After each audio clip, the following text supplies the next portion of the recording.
Let's roll, rolling Atlas Thug. We here to bring the truth. Jar open this podcast. We breaking through the fake news. They try to silence us, but we won't be subdued. We're bearded alpha males here to save the youth. Spitting fire on the mic with the bass Christian takes. Exposing the lies, keeping the demons at bay. We ain't afraid to speak up. We won't be swayed. Jar open this podcast where the truth is laid. Jar openers, cracking open the lies. We're rolling Atlas Thug. We're here to rise. Bearded alpha males saving the youth from the godless demons, spreading the truth. We ain't playing games, we're on a mission to awaken the masses with our intuition. Pulling out the corruption with no inhibition. Jar open this podcast, sparking a revolution. We're not afraid to stand tall in a world full of deceit. We're the voice of reason, bringing light to the street. Keeping it real, never missing a beat. Jar open this podcast where the truth meets the heat. Jar openers, cracking open the lies. We're rolling Atlas Thug, we're here to rise. Bearded alpha males saving the youth from the godless demons, spreading the truth. Jar open this podcast where the truth will never cease. Join us on the journey to bring back peace. We're rolling Atlas Thug, fearless in our release. Jar open this podcast where the lies will decrease. All right. That was fun. What's going on? I love that, actually. I love that. I think it's awesome. I actually man. didn't even hear the ending, but that's great, dude. All right. Let me rearrange this here just a little bit. Sorry. I should have done this beforehand. Oh, you're good, dude. All right. Well, we're live. How's it going, everybody? Glad to see we got some people already here. And it's been a couple weeks, but it's nice to be back in the chair. Atlas Thug had a little thing to go to last week, and I went ahead and took a break. So why don't you tell them a little bit about yourself, and then we'll get into this first story. I am Atlas Thug. I run the show called Offensively Accurate. I've been on YouTube for about 2 years, probably a little bit under that, to be honest. Missed last week, unfortunately, but I am the resident Christian nationalist. I'm a lot more radical, I guess, in today's terms of views and viewpoints, but I am somebody who is actively trying to fight against everything that is degenerate, debauchery, as well as just the countless conspiracy theories that plague America as it is. Right on. Yeah, me too. So let's actually get over here, and I want to go and just jump right into this first story. Israel detonates Hezbollah walkie-talkies a day after the pager attack. And so, if you guys didn't know, the first wave of attacks was something like, I believe it was like almost 3,000. I should have looked into it a little bit more recent. I read up on it the day it happened, but I believe it was about 3,000 devices were detonated, apparently.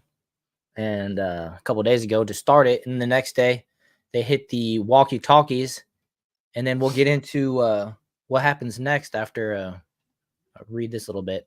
Israel on Wednesday blew up thousands of two-way personal radios used by Hezbollah members in Lebanon in a second wave of an intelligence operation that started on Tuesday with the explosions of pager devices. Okay, so two sources with knowledge of the operation told Axios more than a dozen people were killed and hundreds of others were wounded.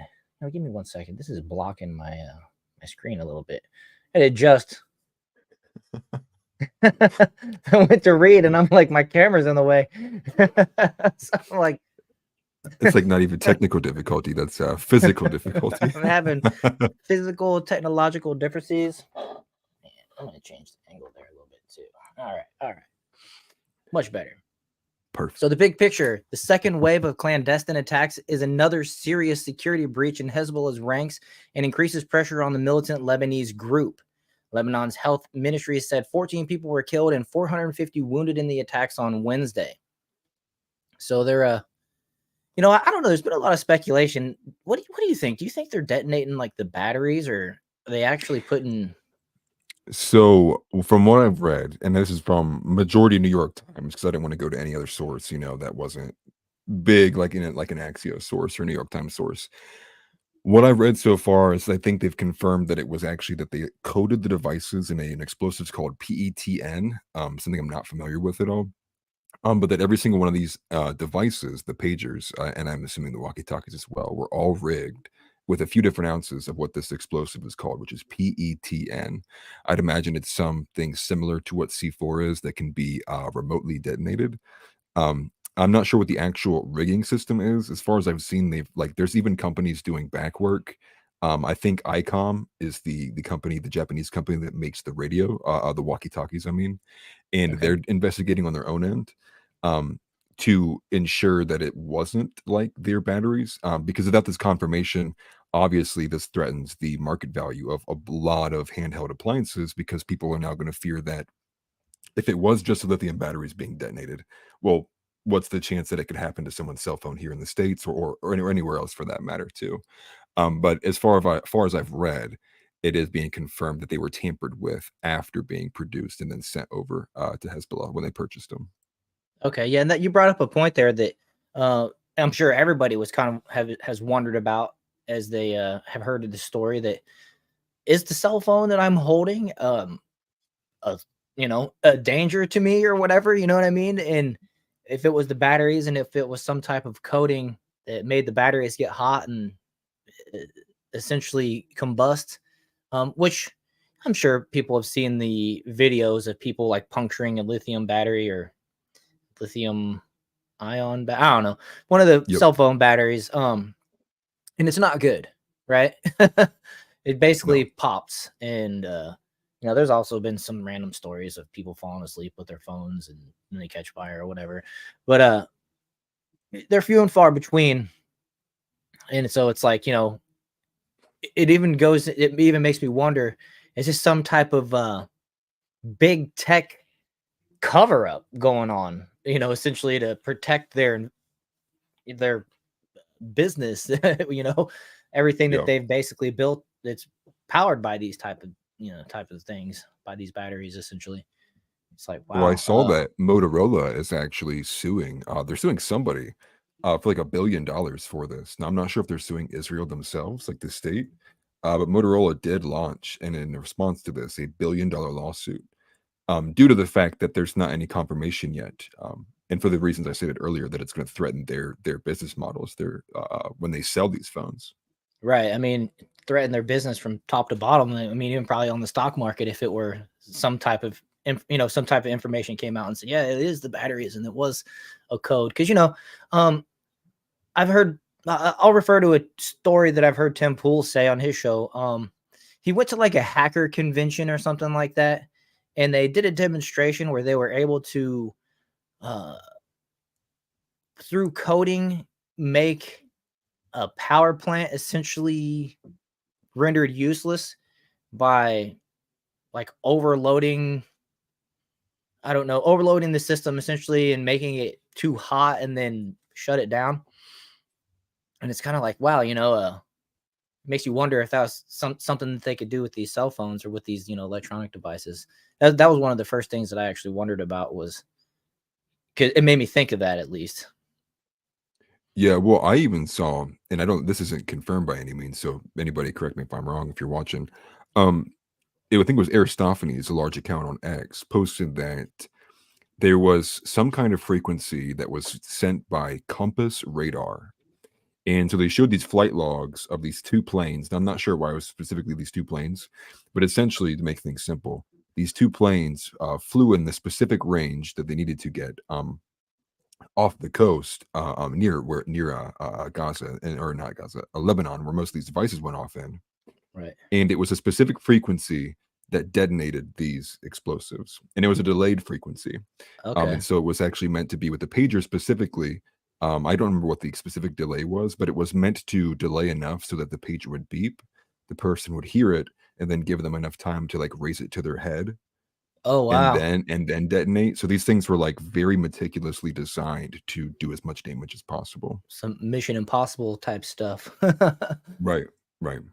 Wow, that's crazy. So let's read a little bit more here. The walkie-talkies were booby-trapped in advance by Israeli intelligence service and then delivered to Hezbollah and part of the militia's emergency communications system, which was supposed to be used during a war with Israel, the sources said.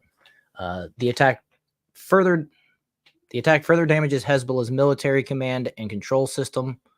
If that's from what I understand, is they were trying to use the pagers and walkie-talkies and avoid cell phones for like kind of this type of interruption or whatever. But turns out it backfired.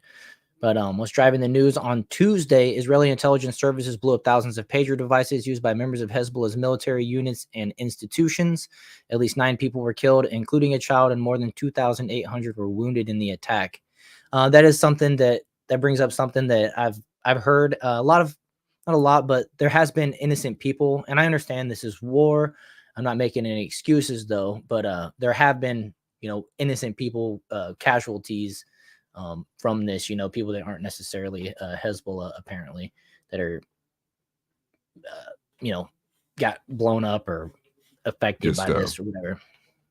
Well, you mean they did it indiscriminately? So, I mean, most of these people, if they've not been on X, they've probably seen some of these videos floating around, whether it was on the street or in a grocery store, and they're just going off wherever these people were at. Whether they were buying their groceries or they were walking down the street, these things were just going off.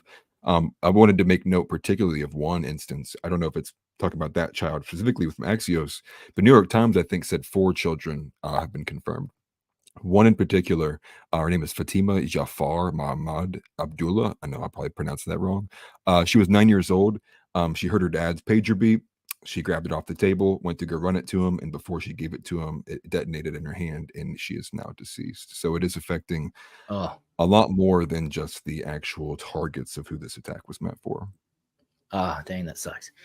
So on Wednesday afternoon, local time, during the funerals of some of the Hezbollah members killed in the first attack, a second wave of explosions took place. Video circulating on social media showed an explosion during one of the funerals that resulted in one Hezbollah guard wounded on the floor. Numerous other explosions were reported in Beirut and across Lebanon, some of them in apartments and houses.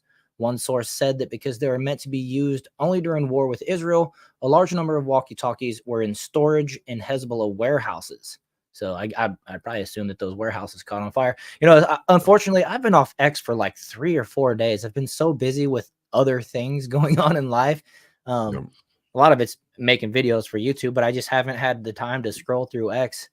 And so I'm kind of behind on some of the specific instances. Like I just know kind of the gist of the story. So we're learning together as we go through this on some of this. But the goal was to convince Hezbollah that it is in its that it is in its interest to disconnect itself from Hamas and cut a separate deal for ending the fighting with Israel, regardless of a ceasefire in Gaza, the sources said. And that's something to keep in mind, is that Hezbollah is not Hamas, although they're kind of fighting the same enemy.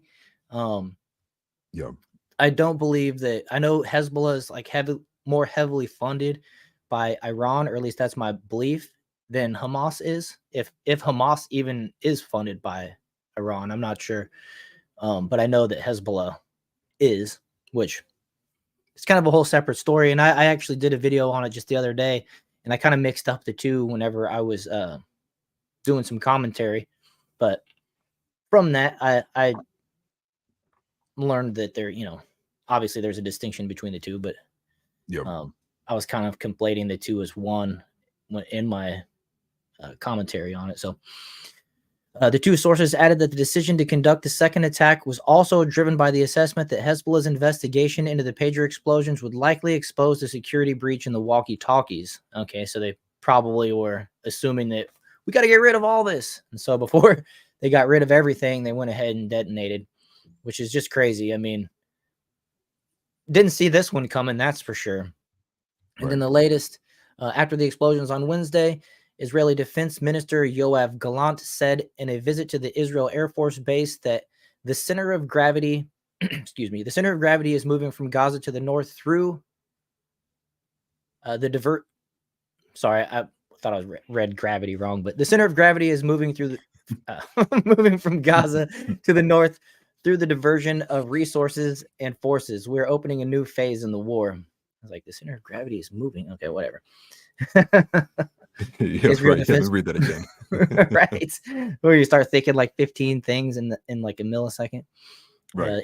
Israel Defense Forces Chief of Staff General Herze Halevi, I'm probably butchering these names, held meetings at the Northern Command's headquarters and approved the updated operational plans for Lebanon. The IDF said, quote, "We are determined to create the security conditions that allow the future of our citizens to their homes, allow the return of our citizens to their homes with a high level of security, and we're ready to do whatever it takes to bring these things about. We have many capabilities we have not yet activated," Halevi said in a statement. So that, just even if that's not true, that probably has to drive the fear up a little bit. What else have they got to do? What else are they going to do? And then, that kind of leads us to, well, I'll finish this last paragraph and then I'll switch over to this story from the Daily Mail. But they are saying, what they're saying is a few hours before the second wave of explosions, U.S. Secretary of State Anthony Blinken said in a press conference in Egypt that the U.S. wasn't involved and had no knowledge in the pager attack. He said all parties must avoid taking steps that escalate the conflict and widen it to more fronts. White House spokesperson John Kirby said the U.S. was not involved in Wednesday's explosions in Lebanon, which brings me to the latest. This one's from the Daily Wire. Israel unleashes fury on Hezbollah, a new round of strikes.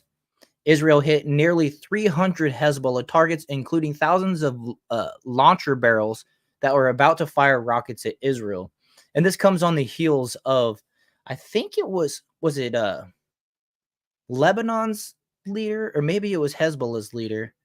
I might actually say here, they said that this is basically an act of war, and so they weren't going to back down or shun away from it or whatever. But before we get Hezbollah, senior commander. Okay. And so the Israel Defense Forces (IDF) unleashed a new round of attacks against Iranian-backed Hezbollah terrorists in southern Lebanon on Saturday, conducting airstrikes that resulted in powerful explosions ripping through the night sky. Quote, the IDF completed an additional series of strikes in southern Lebanon since the afternoon, with the direction of the IDF Intelligence Directorate. The IAF struck approximately 290 targets, including thousands of launcher barrels, alongside additional terrorist infrastructure in multiple areas in southern Lebanon, the IDF said. The IDF will continue operating to dismantle and degrade Hezbollah's capabilities and terrorist infrastructures, the statement added. So basically, this sounds to me like it was, a well thought out plan, besides maybe day two when they realized they got to rush those detonations before they caught on. But it's kind of like they went in, they took out their main source of communication. And then on day two, while they're kind of in mourning and maybe gathered together, because if they can't talk through their pager system or whatever, then they kind of have to talk face to face. Got them to concentrate, and then got them with the second wave. And then as a result of that, them getting together, trying to figure out how they're going to retaliate, or what the Hezbollah's next move would be. Israel then today went ahead and launched on some of their actual military capabilities to dismantle them. I have a video actually right here. I'll go ahead and play this. This is pretty wild. This was breaking. Israel is currently striking Lebanon with massively powerful weaponry. Note the visible shockwave in the air. That is a post from Dominic Michael Trippy. Let's play this. I'm actually going to go full screen so you guys get a better view. Okay, there we go. Ooh, shockwave. Holy smokes. Man. And you can kind of hear that kind of gunshot slap, like super delayed beyond it. Let it play again. That shockwave is incredible. Wow. Yeah. Yeah, that's a big explosion. And hopefully he's not saying anything that anything bad. Yeah, right. Yeah, I mean, I'm sure he's probably just saying, like, holy crap. Right. Yeah. And I think this brings into question too, like, is this the first usage of a tactical nuke? Now, I'm not sure. I'm just kind of throwing that out there to see, compared to a lot of other large explosions we've seen, that's the only one I've seen to have a shockwave like of that kind of power, or even being able to see one like that. So it does bring into question too, like, I think the escalation of this conflict is rapidly increasing, day in and day out, especially with 4 straight days of this. I think maybe even now 5 now at this point. And so I think the big picture here though comes back to why is this all so important?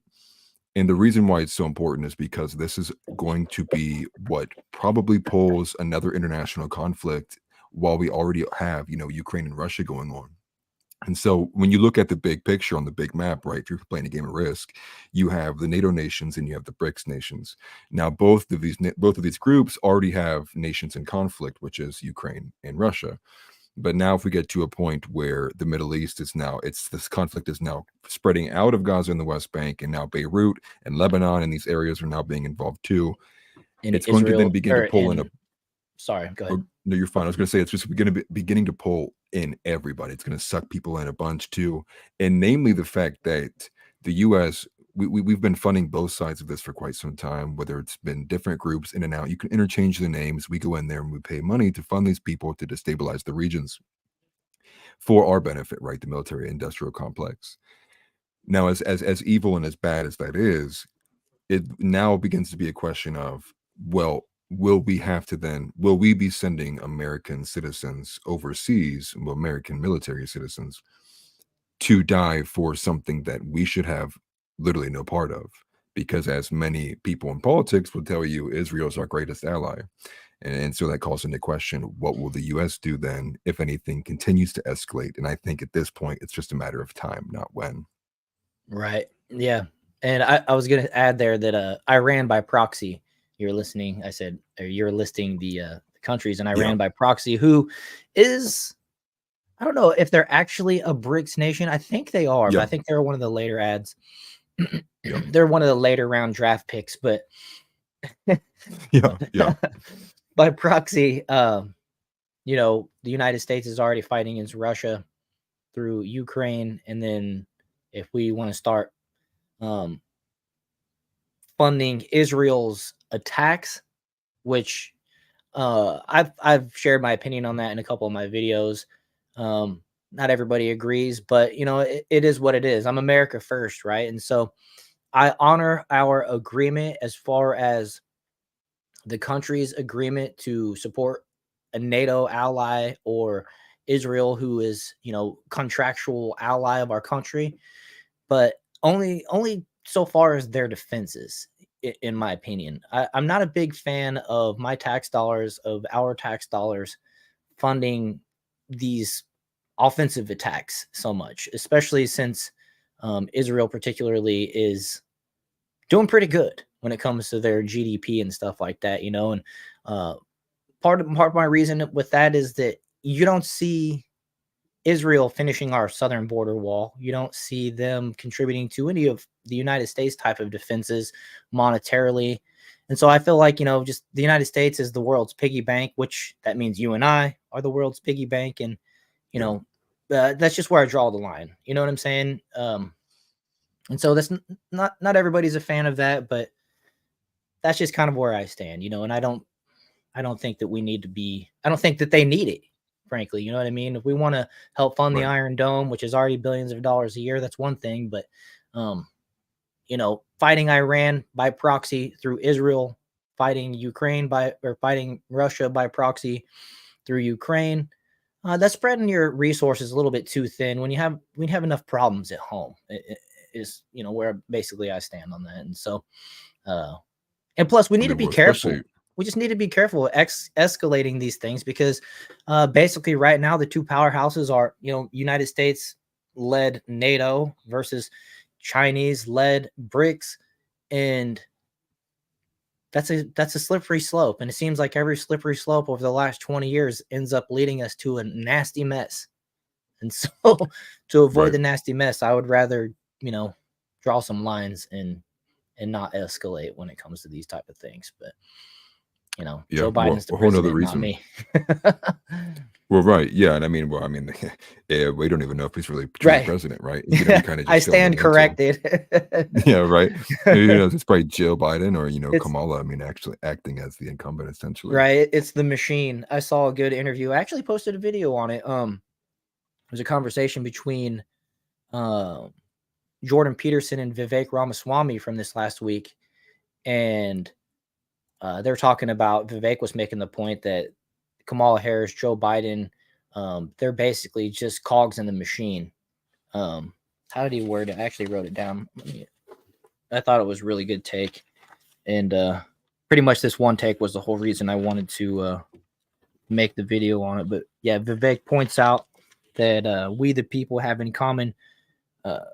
What we the people have in common, pointing out the fact that the Biden-Kamala administration is ran by the machine, and that Biden, now Kamala, are just another cog in that managerial machine. And that is, not how an elected republic, democracy, right? They like to use a democracy. That's not how we're supposed to function with when Right. we elect our leaders, who are supposed to technically just be our representative servants, really. Yeah. Just on the government We're level.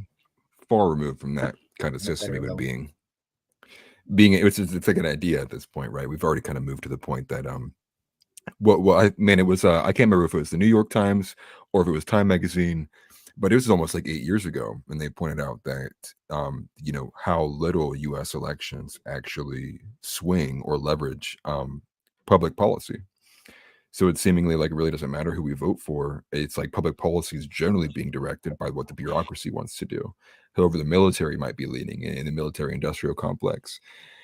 And it's unfortunate because, and to go back to the actual strike specifically, with the pagers and the walkie-talkies, I personally view that as essentially it is, it would be classified and should be classified as a terror attack. I think if you had any other nation that would commit such a thing, which it would threaten the lives of innocent civilians, no matter, indiscriminately, wherever they were at random, and even second-handedly with the walkie-talkies, rushing an attack and not being precise in any manner, knowing it was probably going to harm other people who weren't their targets, we would probably hold any other country to some kind of high standard, or we would come out and be like, hey, this is some level of a war crime here. And so for that to kind of skip by a little bit, right? It kind of seemed like that's not being called out for what it is. We do get kind of more what you had said earlier, and not saying you're saying this, but it's like, oh wow, like it's kind of like a James Bond kind of style. Like, isn't that kind of crazy? I think it's more so like, where do you draw your moral lines at, right? How far are you willing to say, like, this is our ally when they do begin committing these things? And so I agree with what you had said earlier, which it should be a defense treaty, right? This shouldn't be a 100% complete alignment treaty where we just go along with whatever you do. It should be Right. like in defense, right? Like if we see like, hey, you were attacked for an ill-advised reason or for any evil reason, we will come in and defend you. But not when you're out here causing all of this collateral damage. It's like we shouldn't be going in there and cleaning up after your messes. That's just not Mhm. our problem at that point. Yes, exactly. And that old old, age old adage that my dad taught me. Put yourself in their shoes or whatever, and they should be doing that to us as well. And we don't have an Iron Dome. It's something that Trump mentioned, maybe in the debate, maybe it was just recently at some of his rallies or whatever. But he's saying that he's going to build us an Iron Dome, and it's like, yeah, once we get our own Iron Dome and we get a wall, and a few things like that, some of the right people leading the proper organizations, border control and border patrol, and all these type of things, then and then we're all set. We got extra money. Then maybe we can go back to being the world police. I mean, we're not even protecting the petrodollar at this point, so Right. it's kind of like what are we doing? Yeah. It What used is to our be Iron Dome? yeah, exactly. And so I don't know. It's one of those things where, like I said, I'm as far as I'm okay with honoring our deals because I'm an honorable person. And so if we made a deal, we should honor that. But I think the line should be drawn, and we're not going to fund these attacks where there's too much collateral damage. Because, like you said, to your point of it's borderline terrorist attack. If that happened in the United States, I'd be pissed. You know what I mean? If Oh, you know what I mean, some other oh you yeah. know what I'm saying? Something happened and we had innocent children, just people. We always like to say women and kids, but even innocent men, right? There is Yeah. such thing, okay?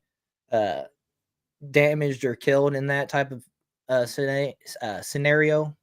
I would be I'd be pissed. I would want retribution or whatever, as far as our defending our own people. Well, I mean, imagine if it happened here. Would you? How would you be able to trust a household appliance after that? I True think that. this even brings into question like, should we limit like Israeli imports for some period of time? Like, is that a risk like we're willing to take to have random kind of people say household appliances, but like pagers and like old walkie-talkies maybe going off? Now, I don't think that might be a realistic possibility, but it draws into the question of like, do we even have any kind of check force to go around this too? And I think too, we kind of missed it earlier in that story, but I have a little screenshot here. The fact was like they bought these. So Hezbollah bought all of these items and this equipment because I think it was about 2 years ago. They essentially were out loud and in public by the fact of like, okay, if Israel's going to go high tech, we're going to go low tech. So like they were kind of like, we know that they're really, really advanced in terms of like intelligence and technology. So we're going to lose the advantage there. So they made a mistake by kind of publicly telegraphing that and being like, okay, well, we're just going to abandon our high technology. And so announcing they want to go low tech. As far as the New York Times is reporting, the Israeli intelligence officers actually set up a shell company and made it seem as if it was based in Hungary, that this Hungary company actually owned this Taiwanese company. And so Hezbollah purchased these pagers and walkie-talkies and this low-tech equipment from this company in Taiwan. Now, when it was initially reported, they were like, did Israel intercept this package from Taiwan and like then mess with these devices? No, it was actually that they had actually set it up beforehand. The Taiwanese company doesn't even really exist. And it was a front company for Israeli intelligence to do this. So, I mean, this has like certain levels and layers of how meticulous they were to go through with this. So it also brings into the question of, they definitely knew beforehand that this had real amounts of collateral damage it was going to cause. Now, yeah, you see this. I don't even highlight the Taiwanese portion there. It's to me, to me personally, it does cross the line. I think this does call into fact that like we go in and we say, hey, we need to give sanctions to Israel. I know you're flipping through here trying to go back to the original. But if you can see here at the very top, it just says, by all appearances, the BAC Consulting was a Hungary-based company that was under contract to produce the devices on behalf of the Taiwanese company Gold Apollo. In fact, it was part of an Israeli front. According to 3 intelligence officers briefed on the operation, they said at least 2 other shell companies were created as well to mask the real identities. Oh, I couldn't see it. I think you went off of it again. Sorry, I didn't mean to do that. I'm trying. I lost our outline. It closed out on me. So I can send it to you. Go ahead. Oh no, there it is. All right, my fault. It is the same. Yeah, for some reason, same thing. It's the same thing, so that threw me off. My fault. You're totally fine. I hadn't pulled up a screenshot before from the outline, so. No, I know it's kind of confusing. It's helpful but confusing at the same time. Gotcha. Okay. But I was almost at the end there. But essentially, was to mask real identities of the people creating the pagers, which was the Israeli intelligence officers. And I was just going to kind of draw the distinction or the similarity, really, what we see with the Tenet Media thing as well, which was that they went went by and large out of their way to ensure that they set up all of these like fake shell companies to really kind of obfuscate who was really behind pulling the strings and funding the companies at hand that were then investing in Tenet Media. So it just goes to show that this is the kind of definition of 5th generational warfare, where it's like information, right? And so like, you got to think like, so they essentially just went to Israel and they bought the explosives that killed them or deceased them rather. But instead, it was that like they thought they were going way out of the way by purchasing them from Taiwan and this Taiwanese company, only to be misled or I guess rather deceived, in that in fact they were buying them from Israelis who obviously have all the intentions to harm them. So what you're saying is they clicked on a Facebook ad, and instead of getting the Beats by Dre deal that they thought they were getting, they ended up getting the just the the fake little bee painted on there, They're really Sykes and not Nikes. Yeah, making me think of the Jordans that come, but he's like, it's like he's got like weird poses. It's not the Right. regular one. His like legs are super short or something. They Like, got yeah, tricked no, by a Facebook ad and totally that exactly. actually happened to me. I thought I was getting some Beats by Dre for like $150. They came in the mail. I had a little bitty sticker with the B on there. I'm like, oh, these things are not what I thought they were going to be. They lasted like a half a year, and then the charger broke, and I had to throw them away. Yep. Yep. I was pretty mad. I've been there too. I was waiting for that decision. I wanted those things so bad. I've been waiting for like a year or two. I was like, I'm gonna get them whenever I can afford them. Finally could afford them. Got ripped off. I'd be like, I'm never spending $200 online again. Instead, I got some stuff off of Amazon for like 75. And I'm not trying to do ads or nothing, but so I won't say the name. But and these things are awesome. And the ones that I got are awesome. I will say Amazon's pretty clutch when it comes to technology, especially most of my stuff I think I have here on this setup is all from Amazon. Like Right. some like, not high end, I guess. I mean, they're little earbud things. One fell out of my ear the other day when I was doing some pond work, cleaning out my little pond back there, and fell in a bucket of water. I couldn't find where it landed until I reached down in the bucket and was like, oh, dang, this thing's been in the bottom of this bucket for like a minute and a half. Shook it off, put it back in my ear. It didn't work. I was like, dang, I broke it. Let it dry off a little bit more, put it on the charger and let it kind of like reset like to 0. And then it's fine. I use it every day. That's awesome. I was That's impressed. awesome. Did you do the rice technique or you just like lay it out? No, I just let it, I like put it in a towel and let it sit there for a little bit until it was dry. No, it worked. Sorry, I totally derailed that. That's fine. But No, yeah, it's fine. that's It's exactly a what great happened point, to 'em. actually, though. Yeah, it's they got exactly what scammed. happened to them. They got Yeah. totally scammed. They fell for a scam. I mean, an awful scam, a very Yeah. bad scam. Right. And I've had this chat here. Let's go ahead and just read this one from Abigail Shepard. This is terrifying to think about.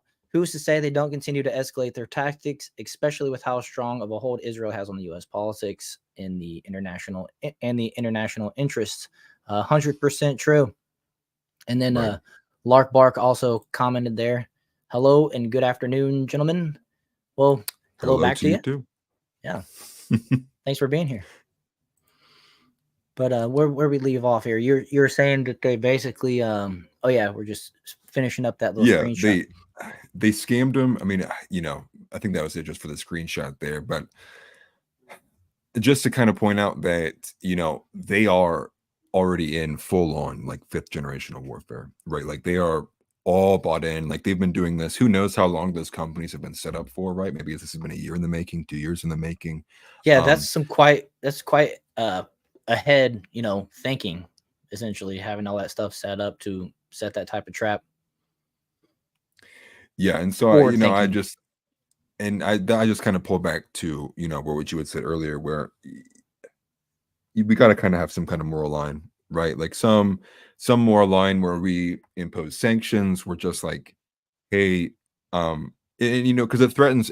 I mean, seriously, I mean, it does threaten the fact that like, okay, well, what other company is a shell company that could have been infiltrated by Israeli intelligence, right? Like, and that brings in with the Motorola lawsuit too, right? So it's like now every single company now has to come out and be like, hey, like we kicked all the Israelis out just to be sure. And so that even has an extra like added hint of what you would probably imagine a lot of people would call anti-Semitism. But it does draw into question like, hey, like it is now extremely unpragmatic to trust you at your word now, because you've already done this indiscriminately, like knowing that like obviously you still you were targeted in some level of precision because they had to buy them and be specific to Hezbollah, but now it's like they could do that to anyone that they find to be their enemy, right? And so it's like, so maybe there was a company that's 5 years old or that, anybody like, that they think might be their enemy in the future. I mean, if they're that forward ahead thinking. Exactly. Sorry. And so who knows how saturated? No, you're fine. So I was just going to say, who knows how saturated some version, like maybe it's BlackBerry, right? Like maybe BlackBerry phones are the ones that are like the liability, and anyone who has a BlackBerry is like, now you got to switch off and trade out. And then to come to think, secondary consequences of that is like when now a person can't have their phone for a couple of days, they got to go buy a new one. That like, do I have to go to a refund program to get this out? And so that's just kind of forward thinking now too. But it does put it in a really poor spot where they've now made themselves extremely untrustworthy because they were willing to go to such a length to fake as an entire country as a war operation, Yeah. to cause what amounted to around 3,000 plus some casualties. Man, I mean, you said it right there. That's lot to think about. Right. Make anything. It's almost like they used to have little made in Taiwan or made in the USA stickers on, made in Korea, whatever, on everything. Yeah. It's like, I kind of want to, if it was made in Israel sticker on my stuff. Yeah. I mean, but I think that you're right in feeling that, like now it's like if something was produced in Israel, like I feel like there should be an added measure of like, okay, like this country has a history of rigging its just a Surgeon General's explosives. warning. Yeah, just a Surgeon General's warning. That's all. I mean, they put it on cigarettes and stuff that's dangerous. A little bit of disclosure. Right. Yeah. Say it on the wall at the gas station. Yeah. Like something.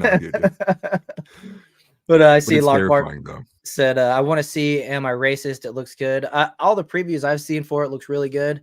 Unfortunately, I haven't seen it available in the theaters around me, so I'm probably just gonna have to wait till it's available on Daily Wire. Or actually, I don't have Daily Wire anymore. It might even be available on Daily Wire streaming. But yeah, I'm gonna have to wait until I can watch it at home. Unfortunately. Yeah, I haven't seen it either. I've covered a couple of the previews on my channel. One of them was like the more viral clips where he ended up getting called. What was that? We got the cops called on him when he was like invading that safe space, essentially. But is that when he was pretending to be the waiter? Or I wasn't pretending, but is that when he was being the waiter? No, not the waiter. This was when he was, man, I think it was like an all-white group where they were essentially learning how to be less racist, I think. So it was kind of like an AA meeting. Oh, like a struggle session. Yeah, right. Gotcha. Like if you need advice on how to think properly, come here. We'll give you the correct opinion. Gotcha. So let's read a little bit more of this article here. I scrolled down past a lot of these videos, and I didn't want to show them just in case it shows something we shouldn't show on YouTube. But the strike comes after Israel carried out an unprecedented attack against Hezbollah on Tuesday and Wednesday, detonating thousands of pagers and walkie-talkies that Israel's intelligence service had secretly built through legitimate manufacturing companies that it created as part of a plan that was at least 15 years in the making. Wow. So that actually goes back even further than we were thinking. And this article just, I mean, I got the notification from it maybe like 30 minutes before we started the show. So this is pretty fresh. Oh, okay. So this is super recent then. Yeah. So the detonation of devices was enormously successful for Israel. Thousands of, successful. Weird to say it like that, but whatever. For Israel, thousands of Hezbollah terrorists were injured, with many sustaining severe injuries that will keep them off the battlefield forever, like missing limbs, blindness. Hundreds more were critically injured, and dozens were killed.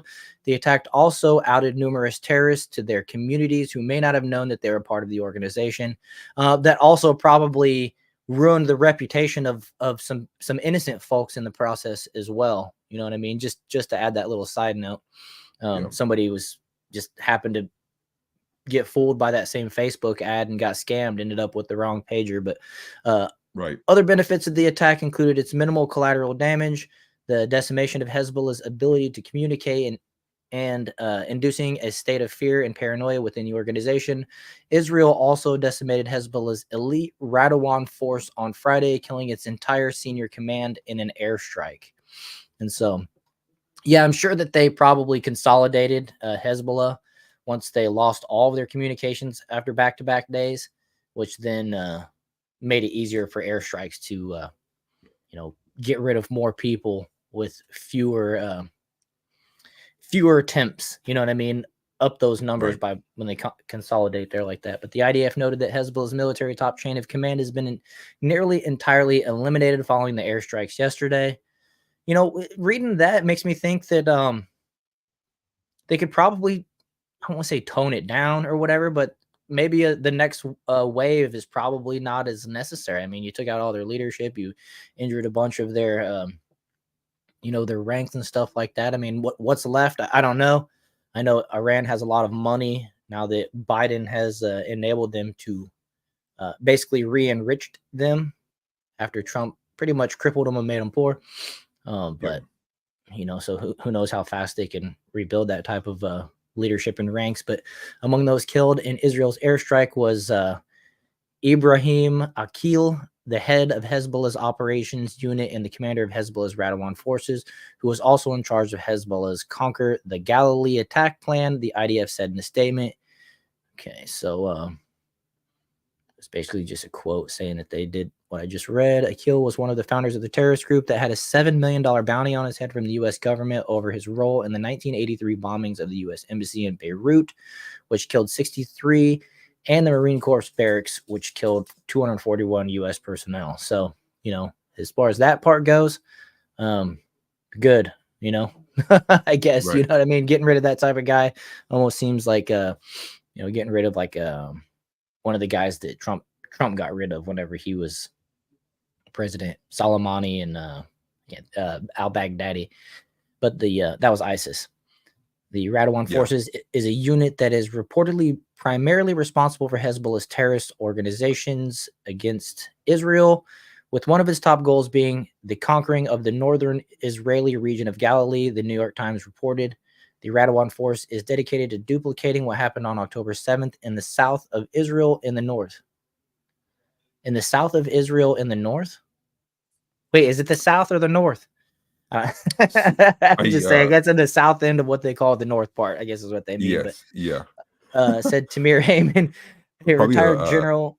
Go ahead. I was just going to say probably an issue of translation, I would imagine. Some like kind of different words that we can't translate over. Right. And so for that exact reason, it's unacceptable for Israel to allow its fighters to remain in the border area. So they pulled back some of their forces and got them. And then, so I guess I learned today that a lot of the Israeli citizens that do live in the north are actually homeless, essentially. They've been kind of removed from their living spaces because of this type of threat. So, I think they said 70,000 Israelis are currently displaced. Okay, and this says the story's been updated to include the latest figures from the IDF. See if I can find out what time. It doesn't say what time it was posted, but it was a couple hours before the show, at least. Where the comments go. I see Lark Bark added, yeah, I admire Matt Walsh for his courage and ability to expose the hypocrisy of the left. Yeah, it's cool what he did with What Is a Woman as well. He's really creative when it comes to that type of stuff, and I appreciate that type of hard work. Although sometimes Matt Walsh gets under my skin.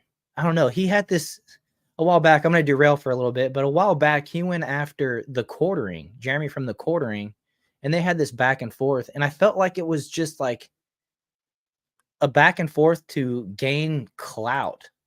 Yep. Like, I even called him out on it and said, you wouldn't respond to me, who only has, I think I had like 10,000 subs at the time. You wouldn't respond to me and do all this stuff if I said this. You're only responding to Jeremy because he has 1.5 million subscribers on YouTube and a big following and this and that. And then people started jumping on me, say, oh yeah, he needs clout. But it's like, I don't think, when it comes to their job is to gain more popularity any way possible almost, so they're not above, they're not above any of that type of stuff, really. And he's a common drama. One they go after each other. Him and the Quartering, George Alexopoulos, like all the key people who kind of sit in the right wing who do culture typically have like kind of a bone to pick with Matt. And I think it comes from this kind of, because I'm feel the same way, I feel like he comes from a very elitist kind of mindset a lot of the times. I mean, even recently, this was like 4 days ago, he said something along the lines of like, you should feel ashamed if you have to take a sick day off of work, like 7 days after he took a sick day from his own podcast. People were pointing out like, You know, if I had a podcast as my day job, I probably wouldn't need to take a sick day. And it's like this kind of speaks to how little you actually think about the daily life of somebody. Like imagine somebody, we'll go the far example, right? On an oil rig.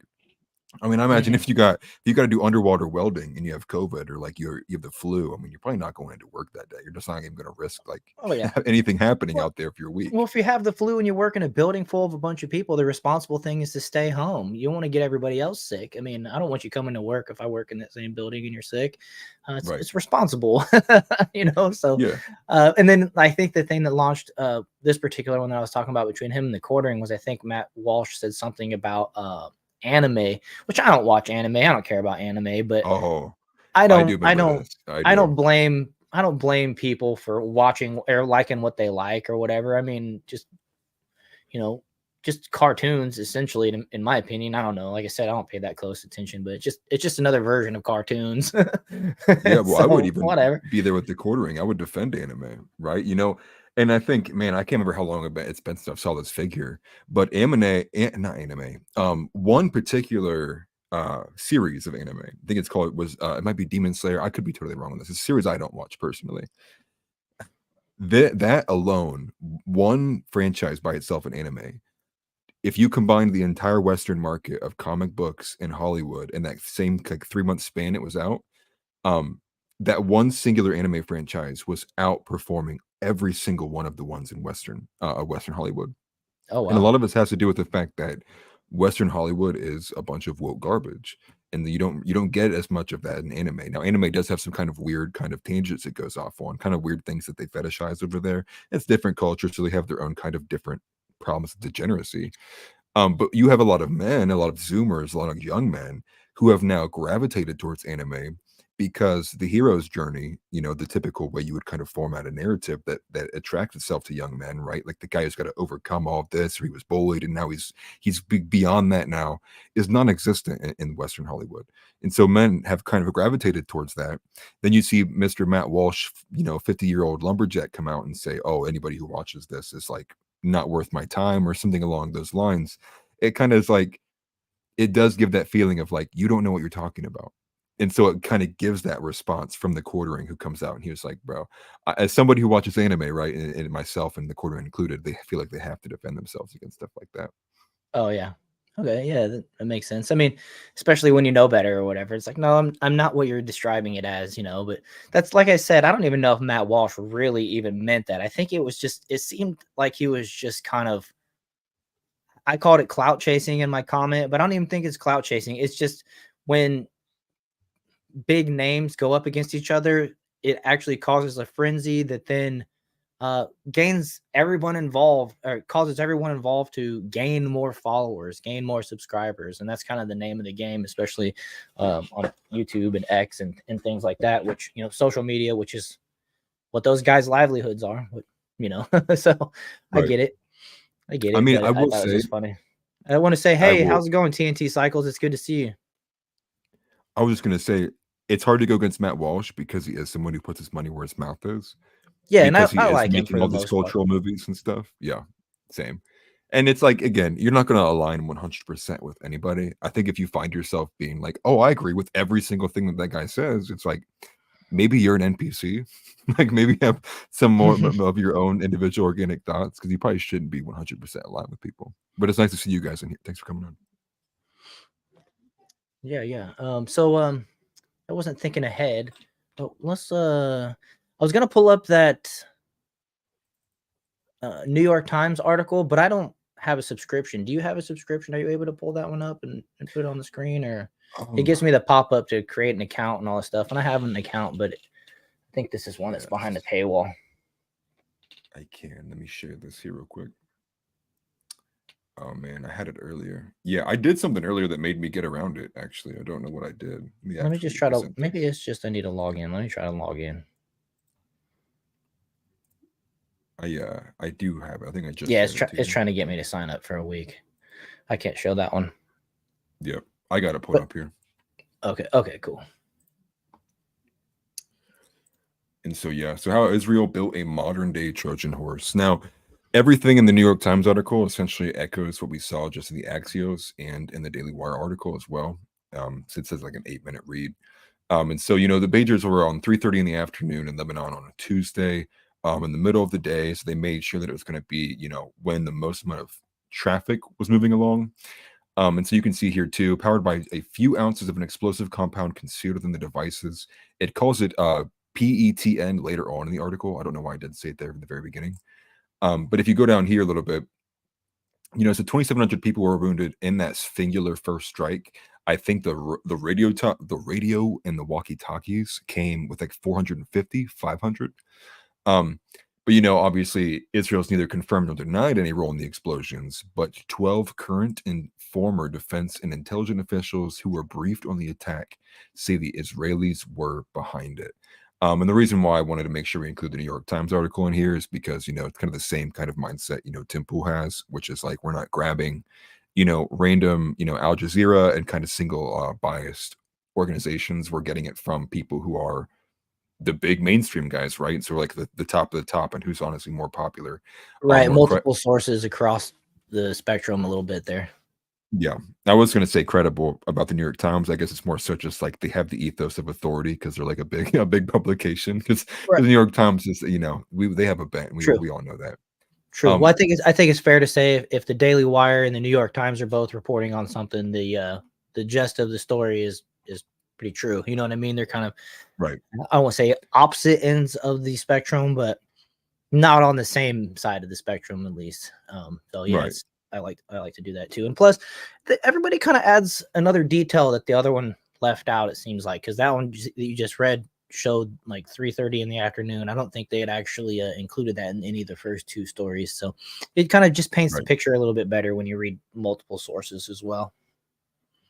Yeah, and what's cool with this is they gave a little bit of a timeline here, going back to Nasrallah, who is the leader of Hezbollah, talking about when he did publicly advise and address when they should get rid of their high-tech devices.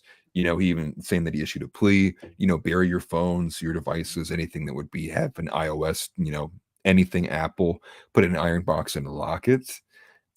And so following this, though, is everything that we kind of already went through, which was then they decide to expand to Pazer usage, which then when we read with the Daily Wire article is that the company they went through, Israel had actually been working up this 15-year plan to ensure that they would be the company that they bought them from, which is just like kind of like an insane thing to think about. And I think one thing to note here, too, is the fact that, this isn't a war of attrition. Like, I don't think there's going to be a war of, we even have, Hamas is they're converting water pipes into missiles or torpedoes. I think, forgive me for whichever term should be correct there. Oh yeah. They're digging up like the drainage pipes and stuff or whatever. And yeah, and fitting them to be used as explosives. And so it's not a war of attrition, right? Like this conflict is on grounds that are much deeper than, even like territory or border dispute. It goes actually to like eschatological reasons, which is like, their actual religious beliefs. And so I think when you know and understand that, that's why I think it's not a matter of like, how far is it going to get escalated? It's like, that's always going to be there, right? You have one group that views the other group as being an entirely rabid and savage species, I guess, is, using some of their words. Right. That is entirely in the wrong, and that they need to be essentially like just eliminated, right? It's because like they view it as a complete threat to their existence for as long as these groups will be allowed to be and have their posterity. And then vice versa, you have the other group viewing it as these people have no right to actually be in their homeland, and that in fact what they're trying to do is rebuild these temples that is going to bring about some kind of, in their words, and their views, like an antichrist figure, and that will bring about like the end of the world. And so they go, like it has like these very, with the red heifer in the temple. And so it has these very deep roots that it's not a matter of like, can we starve them out? It's like, while they're starving, they're going to think about how they can like gnaw their wrists to get like a sharper tool to stab someone with. It's like it goes much deeper, and it's much more emotionally driven. than I think any other conflict that's going on right now. I think this is a harsh contrast from what you see in Ukraine and Russia, where we've seen many instances there of guys with drones like waving and pleading to him, right? And being like, please, like, I don't want to be here. I don't want to do this. Yeah, Guys, sad. even in Ukraine, escaping, like leaving. You're not seeing any of that in this conflict because in this conflict, they're like raised on both sides from a small age, young age, that like, this is who we hate, this is who you are. Where in Ukraine, it's a lot more of the kind of post-war territory resources oil kind of conflict where it's really just the interests of the elite that's being exercised, and all the younger individuals and those who are like just citizens who just want to live their life are being thrown into this conflict at the Mhm. behest of the United States American industrial complex, at the behest of Putin wanting to exercise his expansion, his imperialistic expansion, and then obviously Zelensky's corruption, which is, not having Right. elections and just being a wartime a leader there. There's a lot to think about with in terms of like how all of these conflicts are going to tie together, and that goes back to with the NATO and BRICS. But I Yeah. think that's why it's like there's not going to be a period of like, oh, I mean, maybe it'll be periods of like it dies down, but it's dying down because both of those people went back, both of the groups went back to the table, and they're like, okay, now we're going to spend a 10-year plan on doing this. It's just going to be at a certain point, someone's going to finally reach for that nuke, if it's not already being done right now. Right. Well, it's crazy when you were talking there, I thought, 15 years. They were selling more pagers than just those pagers over a Right. 15-year span. You know what I mean? So Yeah. you bought a pager in the last 15 years, which is old tech, but you know what I mean? Like, Yeah. that's Well, crazy. that's why It's I just a think it crazy, brings crazy in thing to the think about that, they've been uh this shell company, organization for 15 years. And they were doing business. I'm sure they were just making money doing business and then just waiting for the right shipment to go to the right place. That doesn't mean yeah. of course they know where they're shipping things before they receive an order. They know where they're shipping it to, so then they can do whatever they need to do to the particular ones. But man, you know what I Yeah. mean? That same company, it would be crazy to find out that you bought something that is in your house that was from that same company over that 15-year span. Um, Yeah. Well, I'm just waiting until we and do then maybe get like some kind of confirmation that like I don't know, some random guy in Egypt got blown up and they link it back to this and it turns out he had a pager, but he was in range of this compass frequency that supposedly was right, being used to remote detonate. And then at that point, it's like, okay, dude, are we gonna have to have like a buyback program? If anyone's right. got a pager or walkie-talkie in the last 20 years, like America's gonna buy it back because we gotta make sure like it's not rigged to explode in case there's some kind of frequency goes in. And this becomes a whole thing with homeland security. Yeah, yeah, exactly. And then, if it was in Egypt, that's another, international incident or whatever with a whole new region, or not region, but country. Right. And then, the other thing that you mentioned there, um, as I saw this, the story of the red heifer has been kind of going around since it got popular-ish around the eclipse time. Everybody was trying to align all these different coincidences and whatnot. But that red heifer thing, you know, replacing or building the third temple mount or whatever. Is that what it is? The third temple mount? Um, Yes. believe that's what it is. Before they can do that, and from what I understand, they're doing these mock sacrifices with like cardboard things. They're preparing like choirs. They're preparing the whole ceremony. So at some point, um, they're gonna be ready to do this. But in order for them to actually do it, they're gonna need one of those, uh, attacks from Hamas or Iran or whatever to actually sneak past the Iron Dome and hit what's there and destroy it, because there's actually I believe it's a mosque sitting in the area where they want, in the same spot where they want to build this third temple mount. And Yeah. they're not going to be able to just go in and bulldoze it. There's a lot of Muslims and Jewish people living together uh, peacefully in actual Israel. From what I understand, it's not like it's uh, it's kind of a more of a melting pot ish type of thing rather than what Hamas or Hezbollah is doing. Um, but when it comes to being able to go there and worship, Jewish people aren't allowed to pray at this place right now and things. And so at some point Yeah. they're going to be ready to execute this sacrifice of the red heifer. And once they do that, there's going to be a whole nother round to this. And that's one of the main distinctions between what's going on in Ukraine. Is I think Ukraine is more of a corrupt war where it's, money laundering, feeding the military industrial complex, maybe covering up some wrongs doings by government officials, things like that, maybe had to do with some labs and whatever, versus what's going on over in the Middle East is kind of an ancient holy war, essentially, and so there is a big distinction between that. And when it comes to people's belief and religion, that's a lot more, deeply rooted. So, when it comes to that, no amount of money will fix that problem or whatever, you know what I mean? So it's kind of I'm just thinking, level. Everybody there in that area, just as you were saying, because it's not that it's entirely all Israelis. There is a mixture of the population, although that has been changing since this conflict, peaked back up with the 7th. I know last year in October. There is a much, much, much better chance that what you have in Ukraine and in Russia happening or stopping, and being done, than there is at all with what's happening in the Middle East. And so I think if you were to kind of prioritize those things, right, I think it would probably be much more imperative that the U.S. focuses attention on ending what's happening in Russia and Ukraine right now than it would be.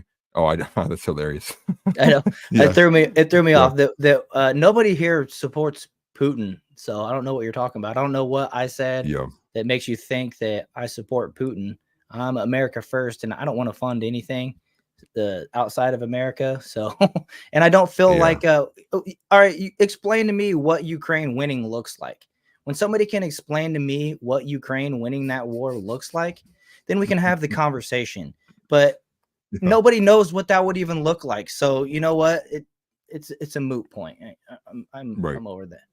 I think winning, I mean, if you were to go, winning in what I would consider Christian framework would be like the war just stops today. Just stopping. Right. It's just like it's preservation of life. I mean, it's just is what it is as far as that's concerned. And especially when it's my tax dollars funding it through proxy, 100%. And I share your frustration with it too.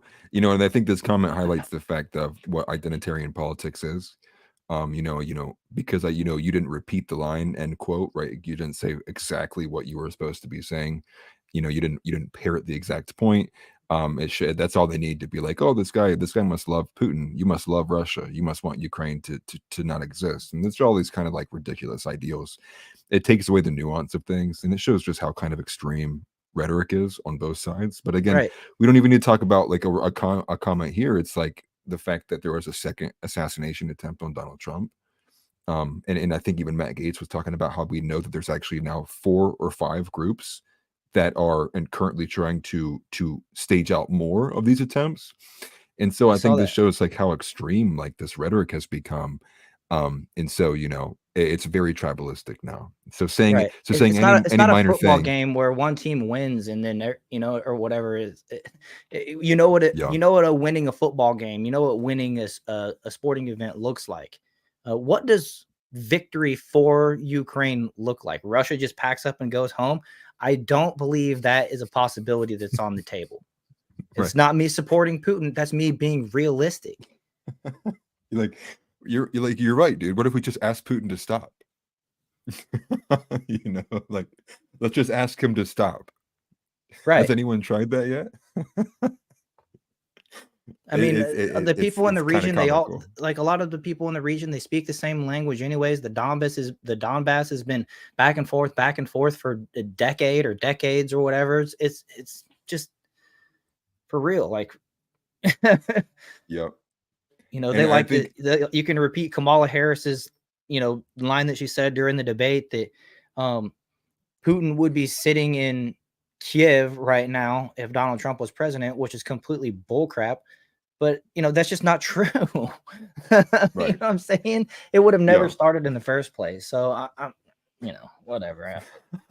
Like I said, you tell me what that looks like in a realistic manner.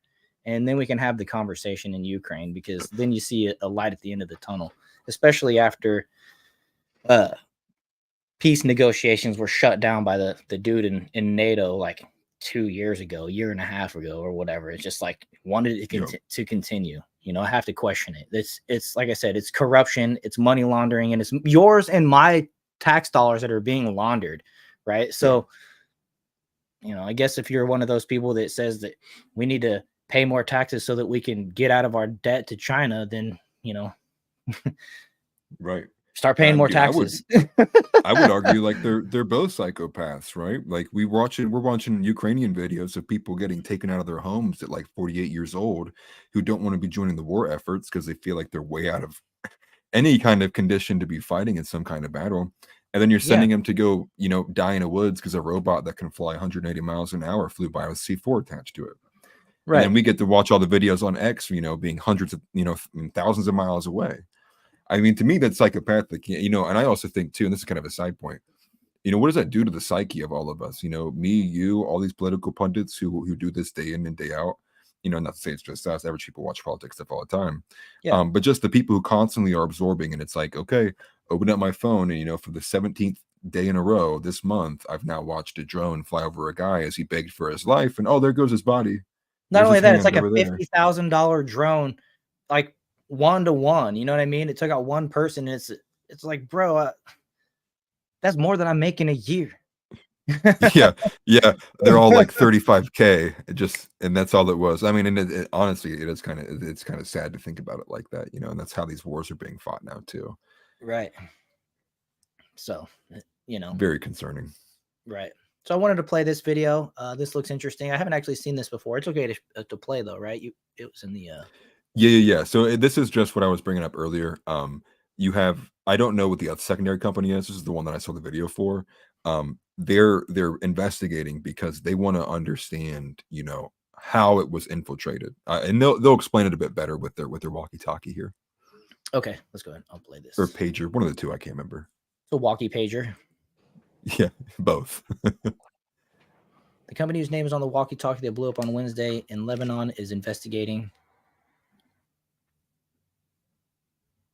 ICOM, the manufacturer of the Osaka, Japan, says it discontinued the ICV-82 a decade ago. Well, the company has been going for 15 years, so Yeah. nice try. I have a picture of the device that exploded in black and white printed here. The hologram sticker should be here. Okay, authenticity sticker. The fact that the sticker is not there means we cannot determine if it's genuine. So that's the exploded one. So that's like one that was used in the detonation. So it is one of those Alibaba schemes. I think that, isn't that what the company's called from Facebook? Yeah. The Chinese one. Yeah. Totally scammed. ICOM said it sells products only to authorized distributors and follows Japan's regulations. So yeah, we have a robotic production line and it's very fast.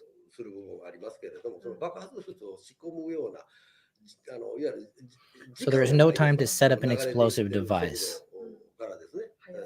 Okay, so he's implying, really, and so if we're following this timeline, that in some period in that first 5 years, Israel somehow got a hold of like all of these walkie-talkies in advance.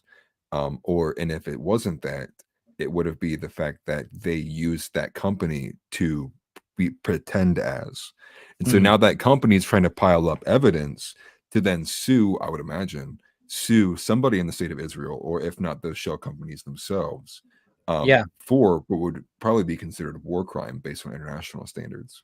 Right, kind of like we shut that down, and then they saw that, they seized the opportunity to kind of steal the name and the company's image to then sell a fake product, essentially. You know, it's kind of wild.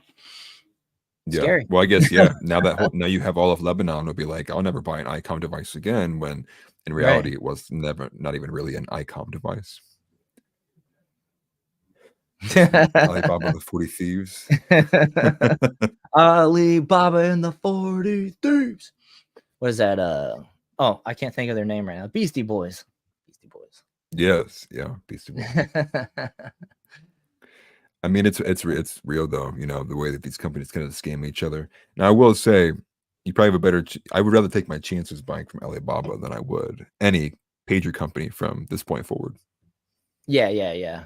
But you know, the interesting part is it's kind of what we see a little bit that you know, what this guy was doing here was he was basically saying, "Look, we're innocent. We didn't have anything to do with this." But you kind of got big tech on their heels right now when it comes to this because everybody's got, you know, the battery factor. But you know, and you got to kind of take everything. It's a fog of war news.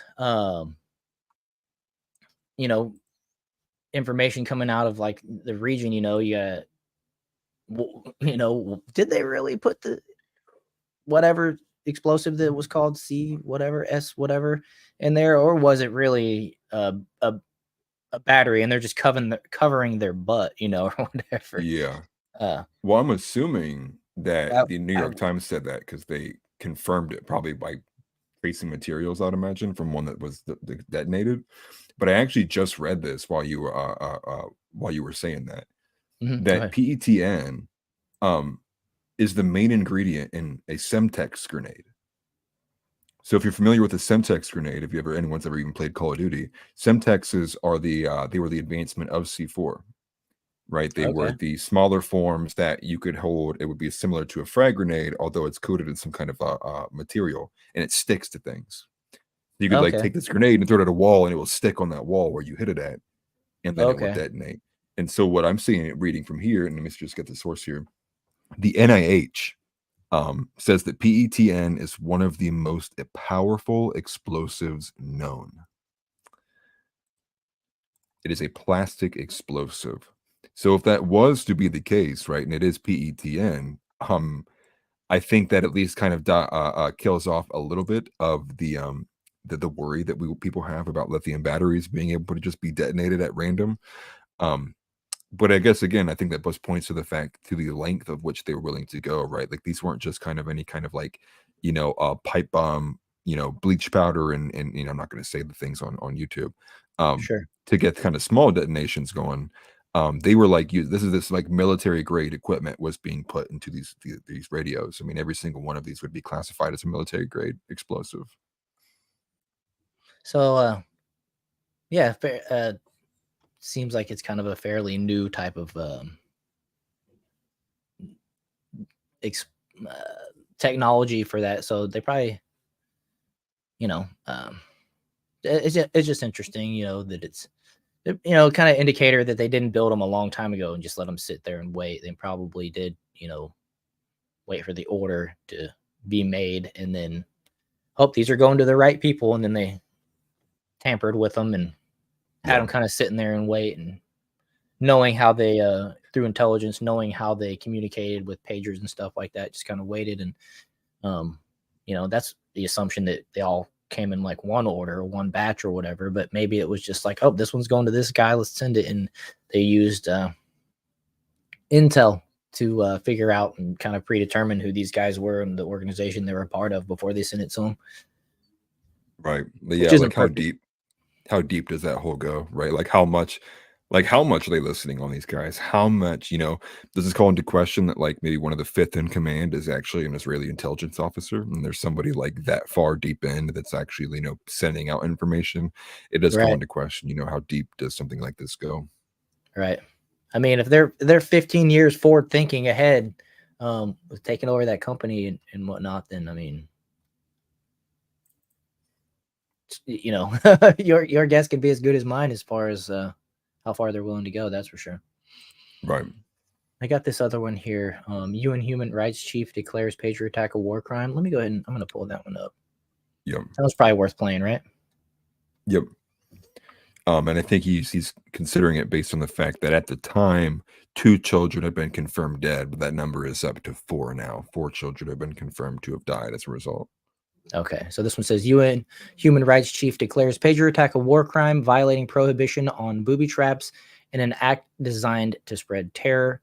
The backpedaling on, quote, oh my God, this is just like James Bond. How stunning, how clever, will be, end quote, will be starting very soon. Okay, let's go ahead and play this. attacks on 17 and 18 September in Lebanon on civilians. start at the beginning? I'm appalled Yeah. by the breadth and impact of the attacks on 17 and 18 September in Lebanon on civilians, where the explosion of pagers, two-way radios, and other electronic devices have reportedly killed at least 37 people, including 2 children, and injured more than 3,400 people in Lebanon alone, leaving many with permanent disabilities and healthcare facilities struggling to cope with the magnitude of the impact on people. International humanitarian law prohibits the use of booby trap devices in the form of apparently harmless portable objects, which are specifically designed and constructed to contain explosive material. It is a war crime to commit violence intended to spread terror among civilians. I call again for an independent, thorough, and transparent investigation into the circumstances of these explosions. Those who ordered and carried out these attacks must be held to account. So I completely sympathize with that, but at the same time, I just got to say this: the phrase "war crime" is always kind of. I mean, it's war, you know. Right. So it's kind of weird to have like rules, but All's fair you know what love I'm and war. saying? They broke the war rules of you didn't you get rid of their enemy in the proper way, which I understand. When it, I'm not making a joke, but or anything, but it's just kind of an interesting. It's an interesting phrase when it comes to war. You know what I mean? Because Yeah. in war, bad things happen, and it's not always the right people that are impacted by it. You know, sometimes you have, like we mentioned, there's been some young ones and things like that have you know lost their lives because of it and stuff. So I mean, Yeah. I understand wanting to hold them accountable, especially if it falls under an act of terror and scaring the people. But that's also kind of scaring people is also a tactic in war. It's a preventative measure from picking up the guy in front of you's gun type scenario. You know what I'm saying? Yeah. Well, I think Andrew Wilson said it best. I think he was on the Timcast show either on Tuesday or Wednesday. It had to have been Wednesday, I think. So like a day after. I saw part of that. What? They got in like a 15-minute argument over what rights are. I thought that was pretty interesting. Yeah, I know. I actually, side point, I think I actually agree closer to where Andrew Wilson was coming from. But I think the main point, though, what they had said was talking about the, war crimes are really just like you dishonored me, right? It's like more so like you broke the Japanese code of samurai, right? Like you were supposed to we're supposed to take 2 steps, turn around, and then fight, right? Like you did the barbaric thing. And so I kind of hold that same thought, like, all's fair in war. Like you can't expect, like if you're in full out war, you have to expect the worst things are going to happen. I think the only thing that really kind of makes it different than compared to what we've had previously, which would be, we really don't consider it war crimes, I guess, they do, but they don't kind of hold to account at high levels when, say, like this battalion went off in this one force and did this thing, but they weren't commanded or meticulously instructed by some great plan to do so. It was like that battalion chose to do it in that period of time because they were in conflict. And so I think there's 2 big things here. The first thing I'll say is like, is this now going to provide an inconsistent standard? Because now you go back to weapons of mass destruction and what everything the United States did following 2001 and the way that we were holding people with like terror and the war on terror accountable and the way that we treated those things. Does all of that disappear now that our greatest ally did it? And then one of the second things too would be when you look at it from how we've been reading this, is that it was clearly being entirely orchestrated from the top down. And so when you look at it like that, it's like they knowingly were going to do all of this. So I think that adds like an extra level of like, it was entirely intentional. And you even add in the fact when they rushed the walkie-talkie one because they were fearing that they're going to dump all their explosives before they were going to have a chance to detonate and harm people. I think then it brings in an extra layer of like, you know, maybe there is some level of account you can hold people, but again, like you had said earlier, it's war. You can't expect anyone to play by any kind of rules. That just kind of defeats the purpose of what war is, right? Like you're two entities trying to struggle for existence or fight for resources. Like they're going to do harmful things. And you even tie in the fact that, you know, for one, we bombed Hiroshima and Nagasaki, and we did so in an attempt Yeah. to completely halt a war effort, because the thought process is not only one, do you have nothing to fight for if we murder and destroy your homeland, your women and children and everything you love? Like, why are you even fighting? Like, right? Like we just obliterated it. And then the second thing is like, who do you think is supplying with the resources and keeping the lights on in these countries at home when these guys are off to war too? So there are actual strategic elements to it. And so I do kind of side on the fact of like war crimes is just kind of like a petty, like, you shouldn't have done that, like wag your finger type ordeal. You know, it really doesn't bear any kind of like real pragmatic bearing on the situation. Right. It's kind of parallel to what is it? I've heard it talked about like um, a hate crime or whatever. Or how is it? No, it's not a hate Yeah, crime, but it's like it's well, there's been instances where like people have been uh shot or injured or whatever, and then they call it like a hate crime and try to add another layer onto it or whatever because there's like right. a racial aspect to it or something. But it's like if you're trying to end somebody, I think that's pretty much regardless of what they look like, it's a hate, or Right. whatever. I don't know. Maybe that's not a Yeah. good parallel, but it makes me think of that at the same time. And then TNT Cycles makes this good point right here. A 10-inch shell's not meant to induce terror. I mean, Yeah. absolutely. Designated purpose is terror. Right. 100%. So, let's see. That's pretty much all we got on that one. You want to move over to Trump? Yeah. We should talk about the hard cap on the credit card rates. Yeah, let's do that. Here, let me pull this over here. Yeah, that first one should be a little bit of an explainer from DC Drano. Okay, so this is a good one to start with. Oh yeah, and his announcement here too. Okay, this one's 14 seconds. Let's go ahead and let it rip. And while working Americans catch up, we're going to put a temporary cap on credit card interest rates. We're going to cap it at around 10%. We can't let them make 25 and 30%. I'm okay with that. As somebody Yeah. that's been having to rely on credit cards pretty much since Biden took office, I would like to save some of that interest.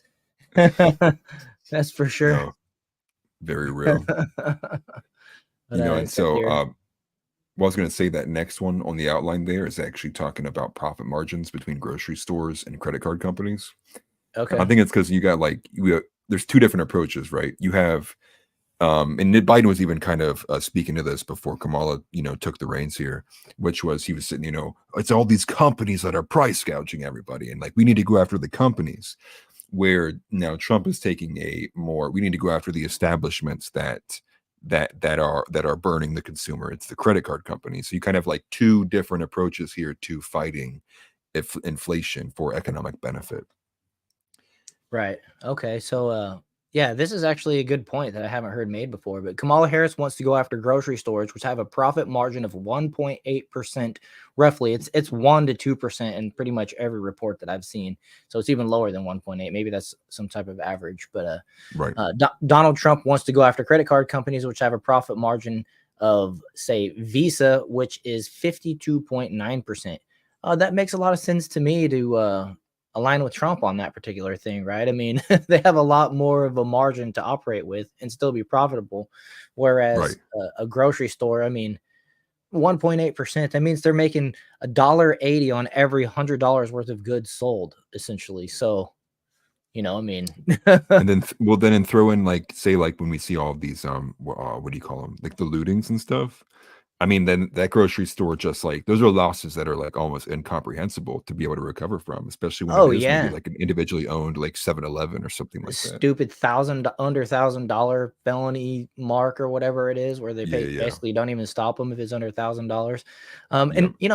And This is incentive right here. When you find out the grocery stores operate on 1.8% margin, to put your cart back, the more people they have to hire that have to spend time rounding up the carts from the entire parking lot means that they're going to have to operate on a smaller margin, which means they got to up the prices. So just take the cart back over to the thing. You probably need a little exercise anyways. I've always, mention- well, I was just gonna say, I've always heard like a funny saying, which was like, you know, the closest margin, or the closest margin you'll be able to see, you know, who makes it to heaven is who puts their cart back. Because it's one of those. I love the memes. It's funny is I didn't realize how crazy it was, like out of control, until I moved to Florida 10 years ago or whatever. You can't even park anywhere. I'm from Kansas City. You know, it's the Bible Belt. People are smile and hold the door open for you and stuff like that. And they're pretty, you know, society is pretty kind, you know, for the most part. There's their exceptions, but responsible and stuff. But I moved down here, and holy smoke, sometimes you can't even find a parking spot when you're trying to go to the grocery store because there's carts everywhere. And I mean, Real. they got full-time dudes that are just rounding up carts all day. I mean, think about how much extra the grocery store has to pay to just keep the carts rounded up out of the parking lot. You know, they're operating on a 1.8% margin. They're definitely they upping the can't. prices to compensate for that. You know, Right. so it's just, that's crazy. It's funny to me when you think about it like that, really. But to finish out this tweet, also the liberals out there, for the liberals out there, credit card interest and fees are destroying lower and middle class Americans. That is so true. And that's why you don't make a side chick turned politician president. You vote for a Yeah. businessman who can define gross profit. Yeah, definitely. Very factual. I can't disagree with that one bit. And then we got this other one here. Let's pull this one over. New York Post. Oh yeah, that's just the article. I actually grabbed a few points from the article, from the bigger ones here. I actually put them in bullet points right underneath on that outline. The bigger gotcha. one here is the fact that this now continues the pattern, because once he announced this, it caused some bigger banking groups, some of which I'm just not remembering right now, to obviously push back against this, because you know it's going to be in their best interest. Their credit card companies remain untouched. But the average credit card interest rate was 21.5%, according to the Federal Reserve in 2023, I think. Another big one is that the rates on credit cards have never dipped to 10% before, and I think that goes back to 1994 when they were actually tracking for this stuff. But one thing I didn't actually realize too was apparently this plan was actually initially proposed by Bernie Sanders and AOC in 2019, and they suggested 15%, but that didn't happen. And then, you know, one of the other side points that kind of groups this all together is leading into this Long Island rally he had was that Trump even tweeted that, you know, automobile insurance is up by 73%. And so it's all of these kind of margins are breaking the middle class, let alone like what's happening to the lower classes. Yeah, especially down here, man. They got the highest auto insurance in the country, from what I understand. And all those benefits you get from turning 25 and hitting all those age marks, yeah, those all completely went away. Right.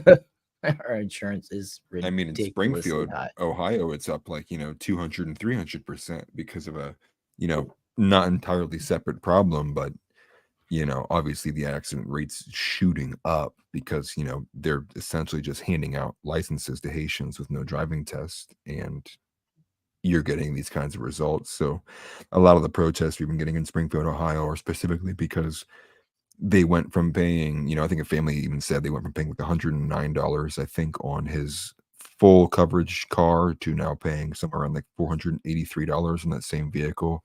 A singular monthly change from like a June to July. They upped his rates by that much, and they're allowed to do so.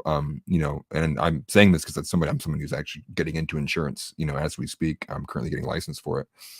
Because one of the things they're not allowed to discriminate against, you know, is race or creed or religion. But they can discriminate based on geographical boundaries. And so what you were saying with Florida, right? Florida has higher rates. They can actually do that in regions. They can actually do it by counties. So the county where Springfield is in, they can now deem this county as now substandard risk. And once that designation is there, they now can go to the Department of Insurance and raise the rates for wherever they want to go to, and raise them to however high they think would be meaningful based on the law of large numbers. Right. You know, now that we're on this subject, I wish I would have had it queued up, but Patrick Bet David went on. He gave a nice explanation the other day on one of his show, or on one of his lives, where he was talking about how, like California, for instance, a lot of insurance companies have just straight up packed their stuff and left the state, just because they're not willing to, they don't have any type of margin, and they're not willing to do business. I think it was mostly relative to homeowners insurance, That's not so wild. much. Yeah, I mean, I think it was Geico, maybe. Don't quote me, but there's a couple of them that just straight up left California, and I think it's happening in some other states too, where they're just like, look, we can't do business here. It's too expensive, and it's Yeah. just, you know, it's not worth the investment at the time. See, Yeah, well, the only way you can kind of verify, or not verify, but justify having substandard risks is if that pool is also filled with people who are of standard risk and of preferred risk, right? And so if there's no preferred risk people there, and there's very few standard risk, and everything is substandard, well, you would have to imagine like you're going to be paying out constantly. And so then if you then have to raise your rates accordingly, but then no one can pay them, it's like, yeah, your business model is just not going to work there. So you might as well pull out and go somewhere else. Right. And we got this comment here. Saw a tweet from a Wokey saying caps on interest rates would be racist because banks won't give cards and credit lines out to minorities now. The idiocracy. Yeah, it's, I mean, everything's racist now. It's so crazy. It's the go-to if you want to bully a company or a person into doing what you want them to do. You just give them a new label, or give them a label, and then they'll. It's the one thing you Get can't into be your called, will. dude. Yeah, It's like, if I'm called that, my career is over. right, especially in certain cities and towns and states and stuff like that, that, you know, you're ruined if How will I that's recover? if you're deemed a racist in Beverly Hills. I mean, might as well move out, you know what I'm saying? Yep. You I ain't watch getting that enough Louis job Real ever again. Housewives of Beverly Hills to know that you don't want to have that title on you. Yeah, right. Right. That's why I said that. And it is kind of sad though, because it speaks to, the things that we should be actually fearful of, right? The things that we truly should be fearful of, especially, from a Christian ethic and framework standpoint, is just gone. Like, people don't actually fear being right or doing the right thing's sake. People would rather fear the way they are perceived by other human beings. And most of the time, these human beings aren't your friends, and they probably hate you anyways. So, it's kind of doing a song and dance for a group of people that despise you. So it's just unfortunate, and it's just a negative cycle we see repeated over and over and over again. It's why you see, like, Concord, a gaming company, for 8 years, $400 million, and they just wanted to shove the wokest, most degenerate kind of like LGBTQ, trans plus, QIA plus, all of that kind of rhetoric, and it just fails on release. Now you have Sony issuing out refunds, and so it's just this negative loop. And so it's like you could have been that one person at the company, and you've been like, hey, dude, have we tried, like, maybe add like a couple white guys in here? And they're like, it's that meme where they throw the guy out the window in the business meeting, and that's what it is. But they do so at their own expense. And so now this company and Sony are out hundreds of millions of dollars. But they'll do it again tomorrow. They'll start a brand new one tomorrow. And you begin to think, like, where is all of this money coming from? Like, how can they keep doing it over and over again and keep suffering losses? Like, it just doesn't make any sense. Right. Well, unfortunately, I was thinking about this the other day, and this might be the case, but all these companies were seeing Bud Light and how they were taking that big hit after the Dylan Mulvaney debacle. And a lot of companies started backing away from, the DEI initiative and all that type of stuff. But now, being a year and a half plus removed from it, because it happened on April 1st, it was the new April Fool's Day when it all went down originally. So yeah, we're about a month and a half out of it, and Bud Light stock has returned. Now they're the sponsor of the UFC. Yep. They're going to be a little bit more emboldened to get back into it. Unfortunately, it's like, well, we might take a little bit of a hit initially, but people are kind of getting hardened to it. Like I think I saw, Yeah. there's been other companies that have followed in the steps. I think Harley Davidson took a little hit for a minute, but everything kind of just rebounds back, unfortunately. So it's Well, that's why I blame people like Tim Pool who wanted to take a win after like 2 months and be like, okay, guys, now we can go buy Bud Light again. And now it's like, declare victory before it bounces back. That was such a weak take. I hated that. yeah, I did too. I was like, I really didn't understand like what the positioning was, because it was like, we didn't like, the point of them isn't to like make them suffer financially. The point is for them to like to never do it again. And Right. so if that's like that's like the winning goalpost, getting their stocks to crumble a little bit is like that. They'll make it back in some different form, and it's exactly how it played out, just as you said. Like they've already recovered on certain areas, Right. And so so it's now just that's the unfortunate to lesson. see. The lesson learned for the next company is that, well, we might take a little bit of hit, but it'll come back. We'll end up catching that next sponsor or whatever. And Bud Light's the example of it. It used to be it's still the example. It's kind of the probably what they'll be teaching in marketing classes nowadays and stuff like that, is like one of the examples that they'll be using rather often. That Bud Light, look what happened to them, and it looked bad for this amount of time, but then after it got to this point, the stock was back. They were back on the NFL. They were back, whatever, and you can spend your way out of it essentially if you're big enough, and if you're small enough, you won't even be noticed. Especially when you have these like DEI squads out here that are basically forcing, and you might experience it. We won't get into your you mentioned insurance and stuff, so you don't have to comment. But I know people in other industries that are basically forced, in order to maintain their license in their profession, to do training. You know what I mean? To make sure to cover their company or whoever they're working for is butt. Yeah. You know what I mean? As far as these like DEI initiatives and stuff like that. And it's, Yeah, it's I actually a state hesitate to, requirement.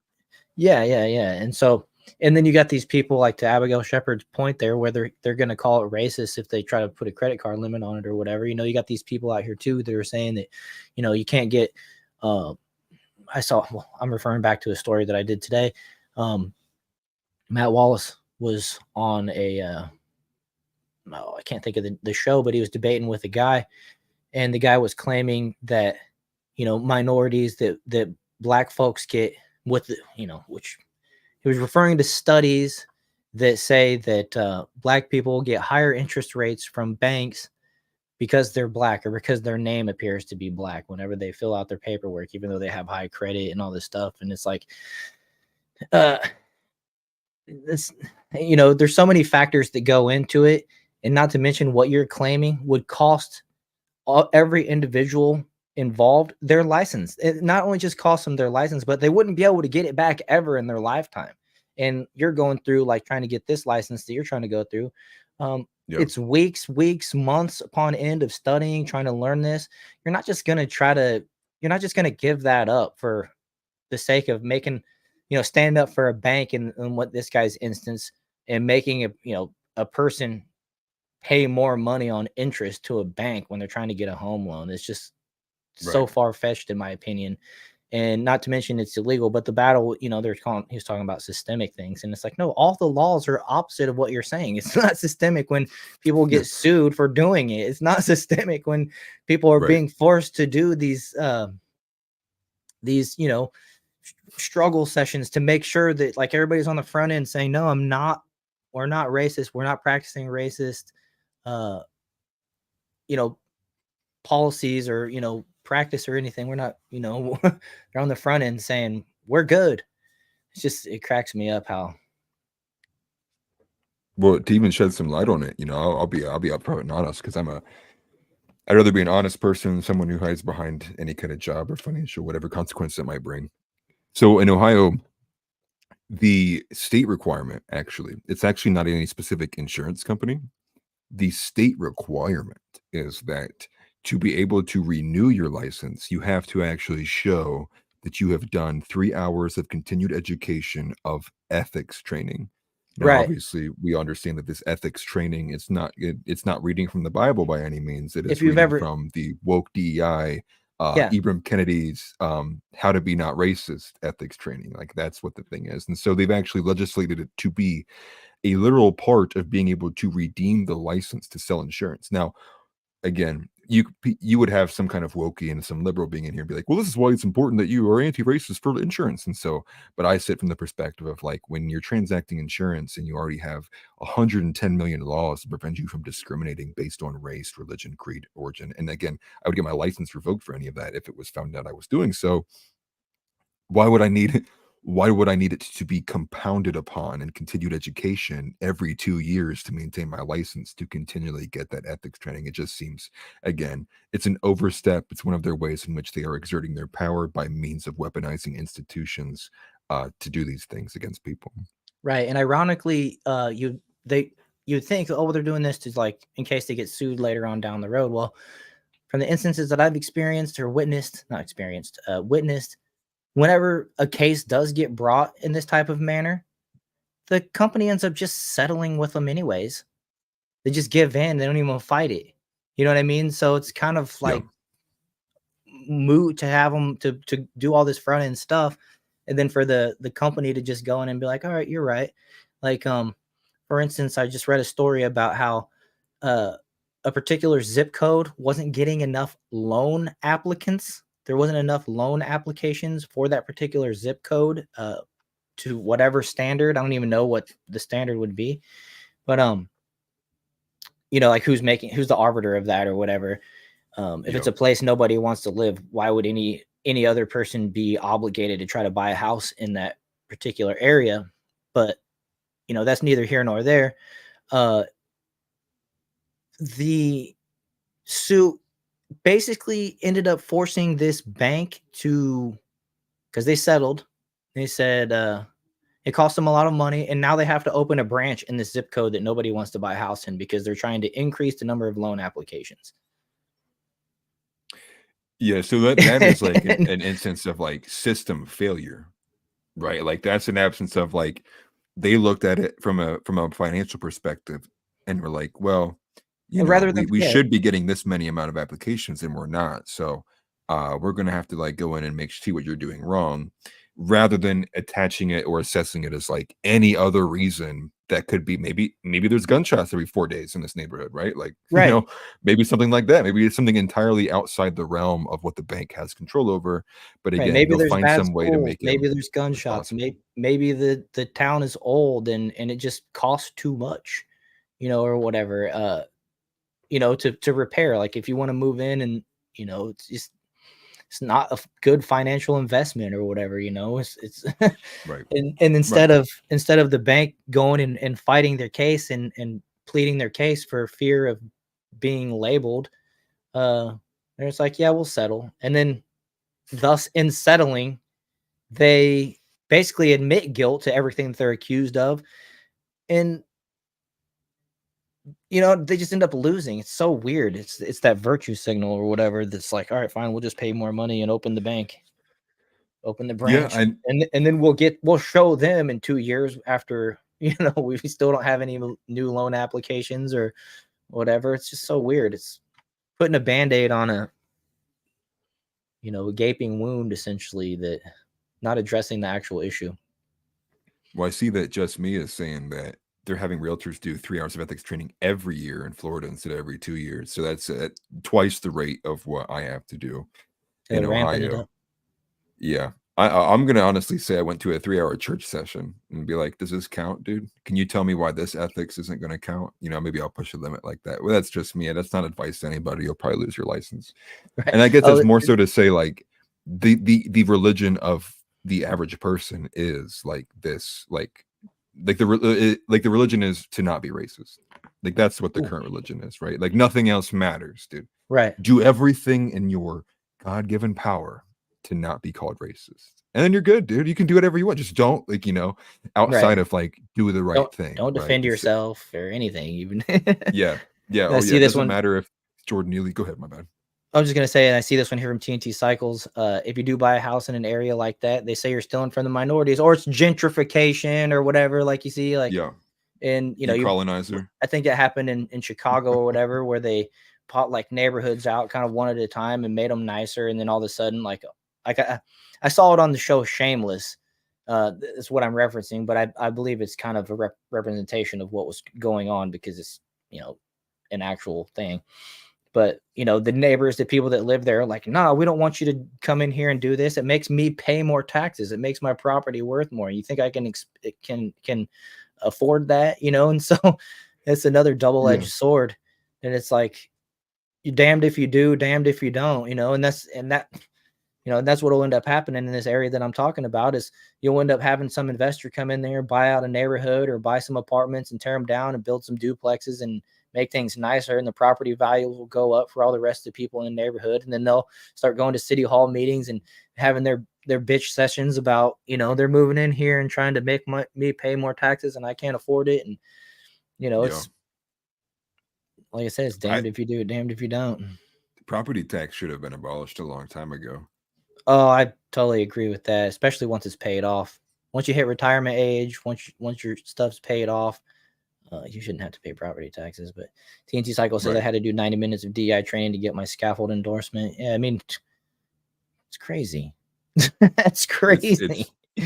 Yeah, it's aggressive, right? But like, lo and behold, the 10 Commandments being in a school building just posted on a wall somewhere, right? You know, like we can't have any of that. It's crazy because it's all front end. Yeah, it's all crazy. Actually, it is. It's all front end like protection for a corporation or, you know, an entity, and then, like I said, they end up just settling when the case comes, the inevitable case comes or whatever. It's crazy.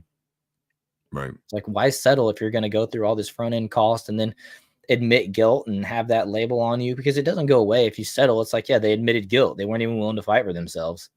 I mean, well, most of the time, the reason why it goes right to a settlement option is because they do that to avoid discovery.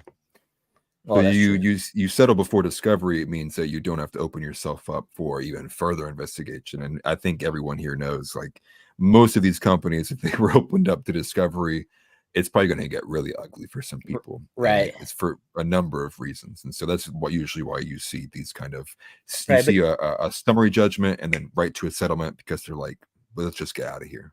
But you think they'd be able to say, like, look, we got DEI professionals, people literally in our HR and all this stuff. We make people where people are required to do all this training to know, like, we do everything on the front end to make sure that it is well known, and then therefore they could place the blame on an individual if something happens, you know what I mean, instead of taking the blame as a company. But I don't know. It's beyond me. Well, in terms of that, what you're saying, as far as I understand it, especially with insurance, I think insurance as a whole, anything that an agent does under appointment by an insurer, actually the insurer is also held to the exact same degree of liability.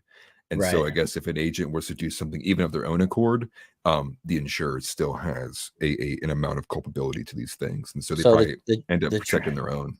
So the training requirements on the front end aren't necessarily to protect them from a legal situation. It's to potentially protect them from being in a legal situation in the first place by making everybody fully aware of the laws and whatever, I guess. But so that makes sense. Still, you'd think if it happens and arises, that would be a case where they could actually they could build a defense on. But, you know, whatever. As they want to spend all the money and do all that, then, you know, it's on them, and, you know, it is what it is, I guess. Well, we got 7. Go ahead. Go ahead. Ben. I was just going to say, yeah, you. Okay. I was going to say what would go along with this really well. And I put it actually towards the end. The IRS agent union endorsed Kamala Harris earlier today. So there was a Media Research Center put an article out about it. And what's crazy about that too is, if you remember, with the Inflation Reduction Act, Kamala Harris was the tiebreaker for it, right? So she was the singular vote that broke the tie that gave the IRS an increased budget of $80 billion, which also led to the hiring of another 87,000 agents. And then even further beyond that, the ATR research found that 97% of political contributions by the IRS agent union went to Democrats in 2022. So you Wow. can tell what kind of bend the government has. And so it's beginning to be even tribalistic in terms of the government agencies. Like they know who pays them, they know who keeps them there, they know who's going to give them bigger benefits in broader range. And so it speaks more to, again, once again, the Democrat Party is the party of large companies. It is the party of system. It is the party of the deep state. It's a party of bureaucracy. It is the party of the Big tech, shadow people. big pharma. Exactly. Throw in anything large in there, that is the party of the Democrats. 100% agree. I'm looking through here, see what we got going on for our one-offs because we got 5-6 minutes left. You got anything in particular that you wanted to highlight before we wrap it up? Let's The Steven see. Crowder thing actually looks pretty interesting. But what do you think? Yeah, we could do that one. Steven Crowder. The other one that I thought was extremely like off-putting was that the BBC News reported that they're getting a rape an hour Oh, in the UK. And then on top of that too, the 14-year-old girls is the most targeted group of girls. It's kind of like a side headline. We don't have to go too deep into that one, but it's just to say, like, it's not coming to the US. It's actually like it's already here. It's just, I guess, not as saturated as Europe because we have a much bigger population. We're a lot more spread out. But I thought that was kind of wild to see even the BBC News be forthcoming about that there's being a rape incident once every hour. yeah, that is pretty crazy. I think we'll just let that one be what it is, since that's kind of a sketch topic for YouTube or whatever. But Yeah. I think you kind of just said it all right there. You know what Yeah. I mean? Yeah. But yeah, we'll go. Let's show this one here from Steven Crowder because I thought this was. I've heard a little bit about it, and Yeah, with the Covizar. yeah, and we'll go ahead and just show it here. One thing I thought too was it's identical to like an O'Keefe video, like setup and everything. I thought the same exact thing. It's so wild how similar it is. But I know that Steven Crowder launched this crowdsourced version of investigation. Yeah. Maybe it was at the beginning of this year. I was going to say last year, but I think it was actually the beginning of this year. I mean, people don't like the guy, but I mean, when you're looking at investigative reporting, I mean, it's like him and O'Keefe are like, they're really dogs at it. I mean, we're talking about the same guy who was the guy who exposed that we were getting whole on like boxes of votes from empty parking lots. Yeah. And, I think Steven Crowder is one of those easy names that people are like, I listen to politics, but I don't like him. And it's just because, his personality. Oh yeah, he's one of those guys like did you ever watch Jim Rome or actually listen to Jim Rome when he was just on the radio? It was probably 15 16 years ago. He used to be on the radio. He used to have a radio show every day. And one of the main things that he would say is you have to give the show a week. You have to listen to it every day for a week to understand it because you're not going to like the show if you just listen to a one-off. You're not going to get it. You're going to, and he didn't say this part, but he's basically saying you're going to think I'm a dickhead. You're not going to like the takes that I have because I'm crass. But then once you understand how he approached things and what he was doing, it actually became one of my favorite shows. I listened to it every day. I used to lay carpet and I'd put it on during the afternoon. But that's Steven Crowder. You have to watch his show every day for like a week. And because when I first watched it, I was like, it's all right, whatever. But then he caught me up on something that might have been around the election time or whatever. It was a little bit before the election time in 2020, but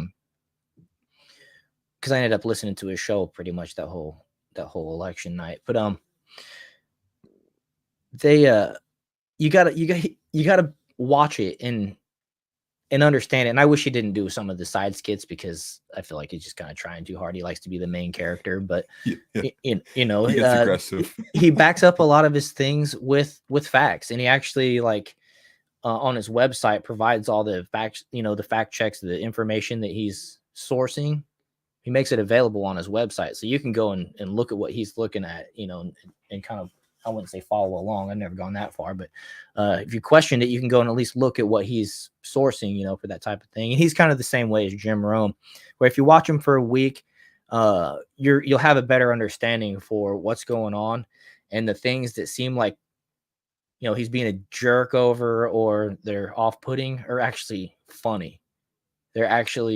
It's rooted in the long going comical history of it. Like when he makes fun of his I'm drawing a blank on the guy's name. It's the tall guy with glasses.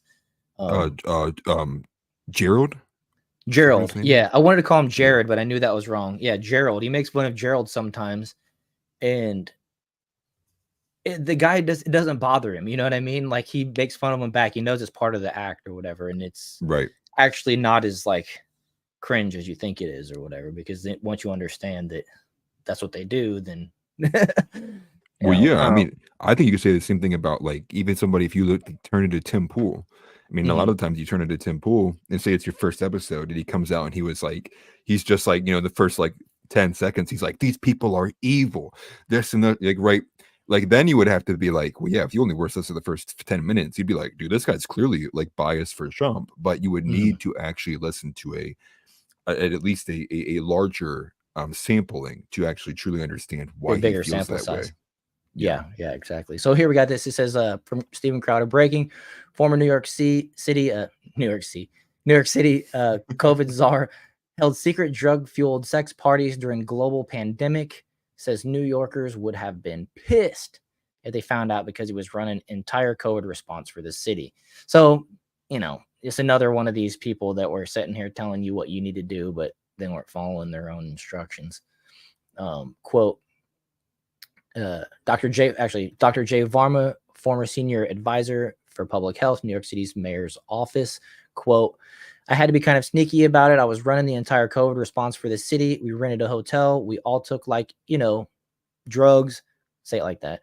8 to 10 of us were all in a room, just like being naked with friends. Oh, okay. Yeah, no, I was gonna say the video's attached to this. You might. Okay. I think it says yeah, in there too. I'll just play. Okay, yeah, we'll do that. That's better. We'll do that and go to the beginning. They left the autoplay on X, so you got to go back. But yeah, Dr. J Varma, senior advisor for public health in New York City mayor's office from 2020 to 2021. Okay, here we go. I actually was the one who convinced the mayor to make it a mandate. Like, New York City found out that you're having sex parties during COVID? Yeah, it would have been a big deal. Yeah, it would have been real bad. We went to some underground dance party underneath a bank in Wall Street. And we were all rolling, we were all taking Molly, and everybody's high. And I was so happy because I hadn't done that in a year and a half, a year or whatever. And but I was looking around being like, I wonder if he sees me, they're gonna do it. Because this was not COVID friendly. The only way I could do this job for the city was if I had some way to blow off steam every now and then. You're kind of sneaky about it because hotels didn't want people gathering there. Because I was running the entire COVID response for the city. My wife and I had one with our friends in August of that first summer. So we rented a hotel. It was fun. We all took Molly and just it was 8 or 9 of us and then 8 to 10 of us in a room and everybody had a blast because everybody was so pent up because it had been everybody was just stuck together and stuff like that. Yeah. And something so much about the things people will admit to try to impress a person. Just being naked with friends. Was that when everybody was watching? It was the summer of. What's wild because this is 3 different dates. I was gonna say I think he changed his shirt from the first one. I wanted to check back when this was over. Gathering, you actually gather people. The hotels didn't want it inside parties, but they weren't gonna Yeah. It's so funny. It's because I did all this deviant sexual stuff. And that camera's right on his face. On TV. Yeah. This has got to be a compilation of different dates. Yeah. Oh, the date's actually in the corner on this one. I love being my authentic self. So the way we do it in 7/27. Oh, this one is 8/1. It is different dates. It went back and forth between the first two. They never learned though, dude. Kid can't go to school. It's I think we get the point. Yeah, well, it's that James O'Keefe thing, dude. It's why don't they ever learn? It's right. It's they just see a hot girl might be interested in them, and they're let me tell you all the most disgusting, degenerate things I broke all these laws for. I know, right? Oh, dude, it's wild. So yeah, this one's 8/14/24. That one's 8/1. And then the other one was 7/27, back to 8/1. So yeah, it was 3 different dates at least. Yeah. I might have skipped over something. No, it's 3 different dates. Yeah. Oh man, that poor undercover investigator. I know, right? She had to fake it for more than a day. She had to pretend. I'll go ahead and leave a like on that. I'm not going to repost it though. And then let's see this other one here from Crowder. Is it more of the same? Trump It's is- actually Bill de Blasio responding to this video being released. Okay. We'll go ahead and play that one then and move it over. And I don't need to read it because he's going to say it. Yeah, they're calling it Varmagate. That's what that guy's name is. Oh, goodness. All right. So let's check it out. Big story in the New York Times today. He Much was clearer essentially audio, the COVID czar, as the New York Times puts it. Here's their first paragraph, or at least part of it. The official in charge of New York City's pandemic response participated in sex parties and attended a dance party underneath a Wall Street bank during the height of the pandemic, even as he was instructing New Yorkers to stay home. Did you have any knowledge of this at the time? And I wonder what your response is now. I had no knowledge of it. I find it disgusting and unacceptable. This is someone we trusted as a teammate to tell the people of New York City from his extensive medical background how we could keep everyone safe.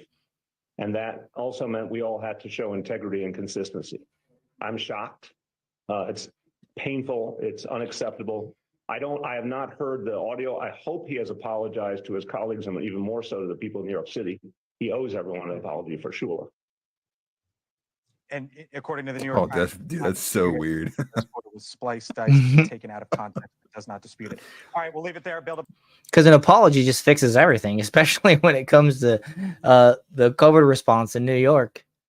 Yeah. Well, I'll tell you one. I don't believe him. He probably did know to some degree. If not, he might have even been one of these people who was participating. Right. Who are the other people? Exactly. Yeah. Who was his friends, Bill? Right. We need to, until we can account for those other 8 to 10 people, you might be on our suspect list there, buddy. Yeah. It just shows you. It's just so degenerate. These people just, what morals do you have? None.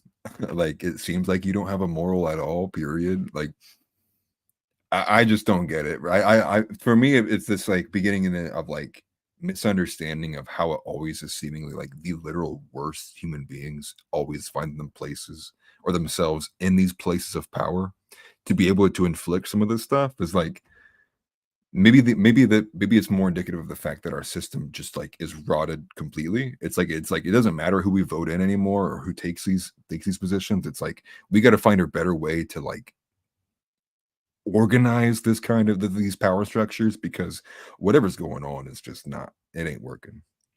Yeah.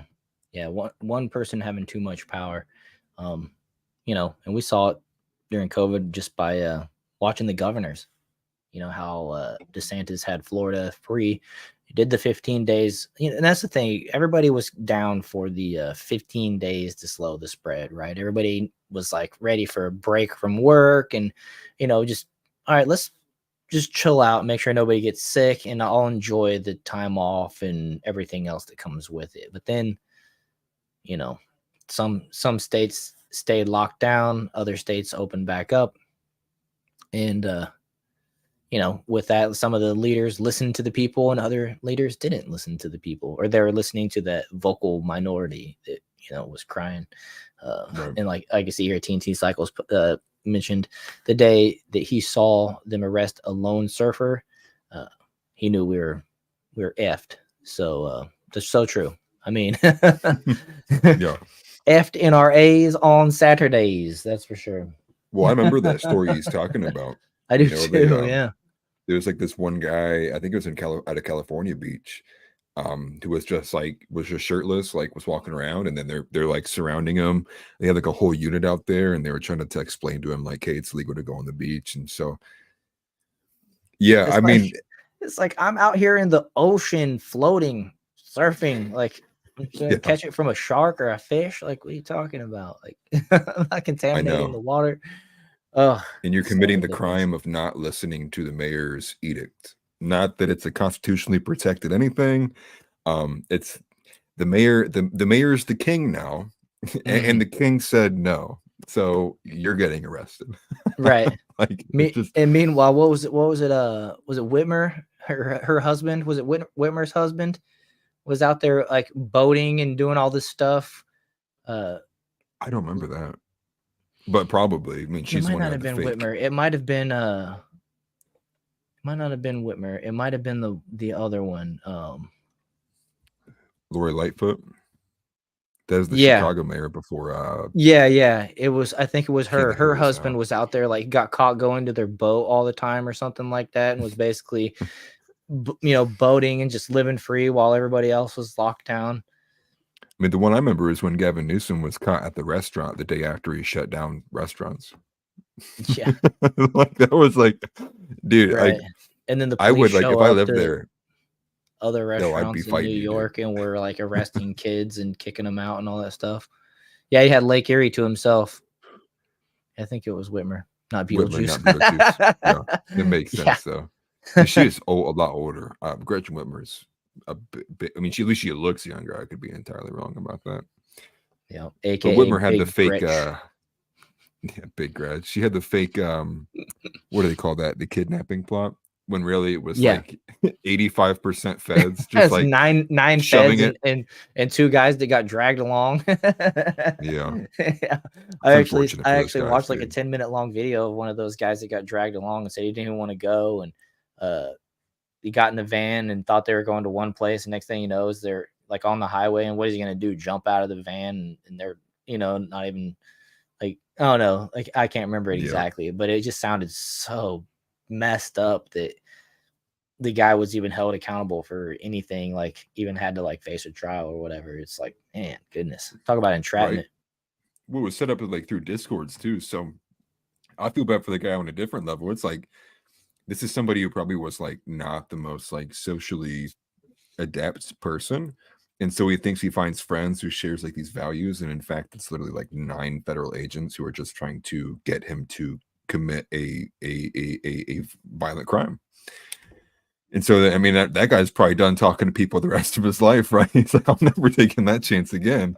I Right. don't want to end up getting caught up on Discord, especially if they view him as like an easy target for someone who could be convinced to do something as such. Right.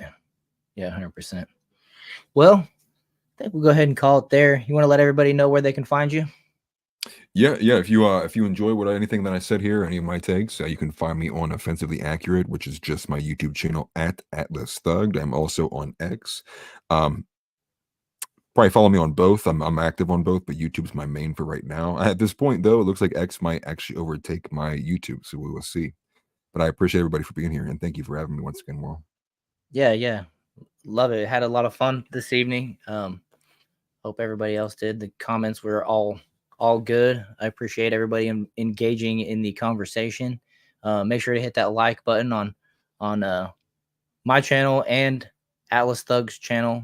We do co-stream, and actually he's on X Spaces as well right now. So you can find me at America First TV, and I'm just Warrol, WAROL on X. You want to give us a follow? That'd be great.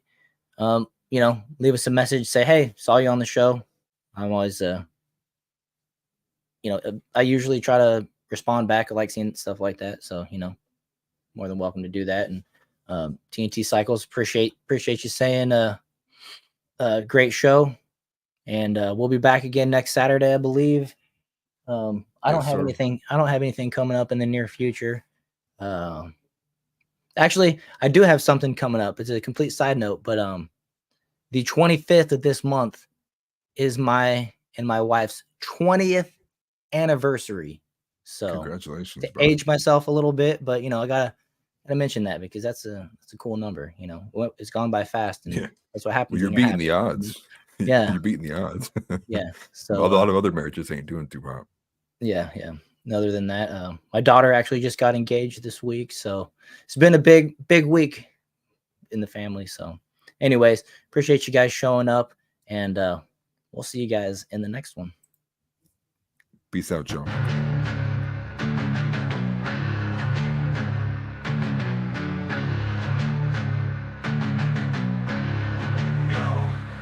Let's roll, rolling Atlas Thug. We here to bring the truth. Jar open this podcast. We breaking through the fake news. They try to silence us, but we will be subdued.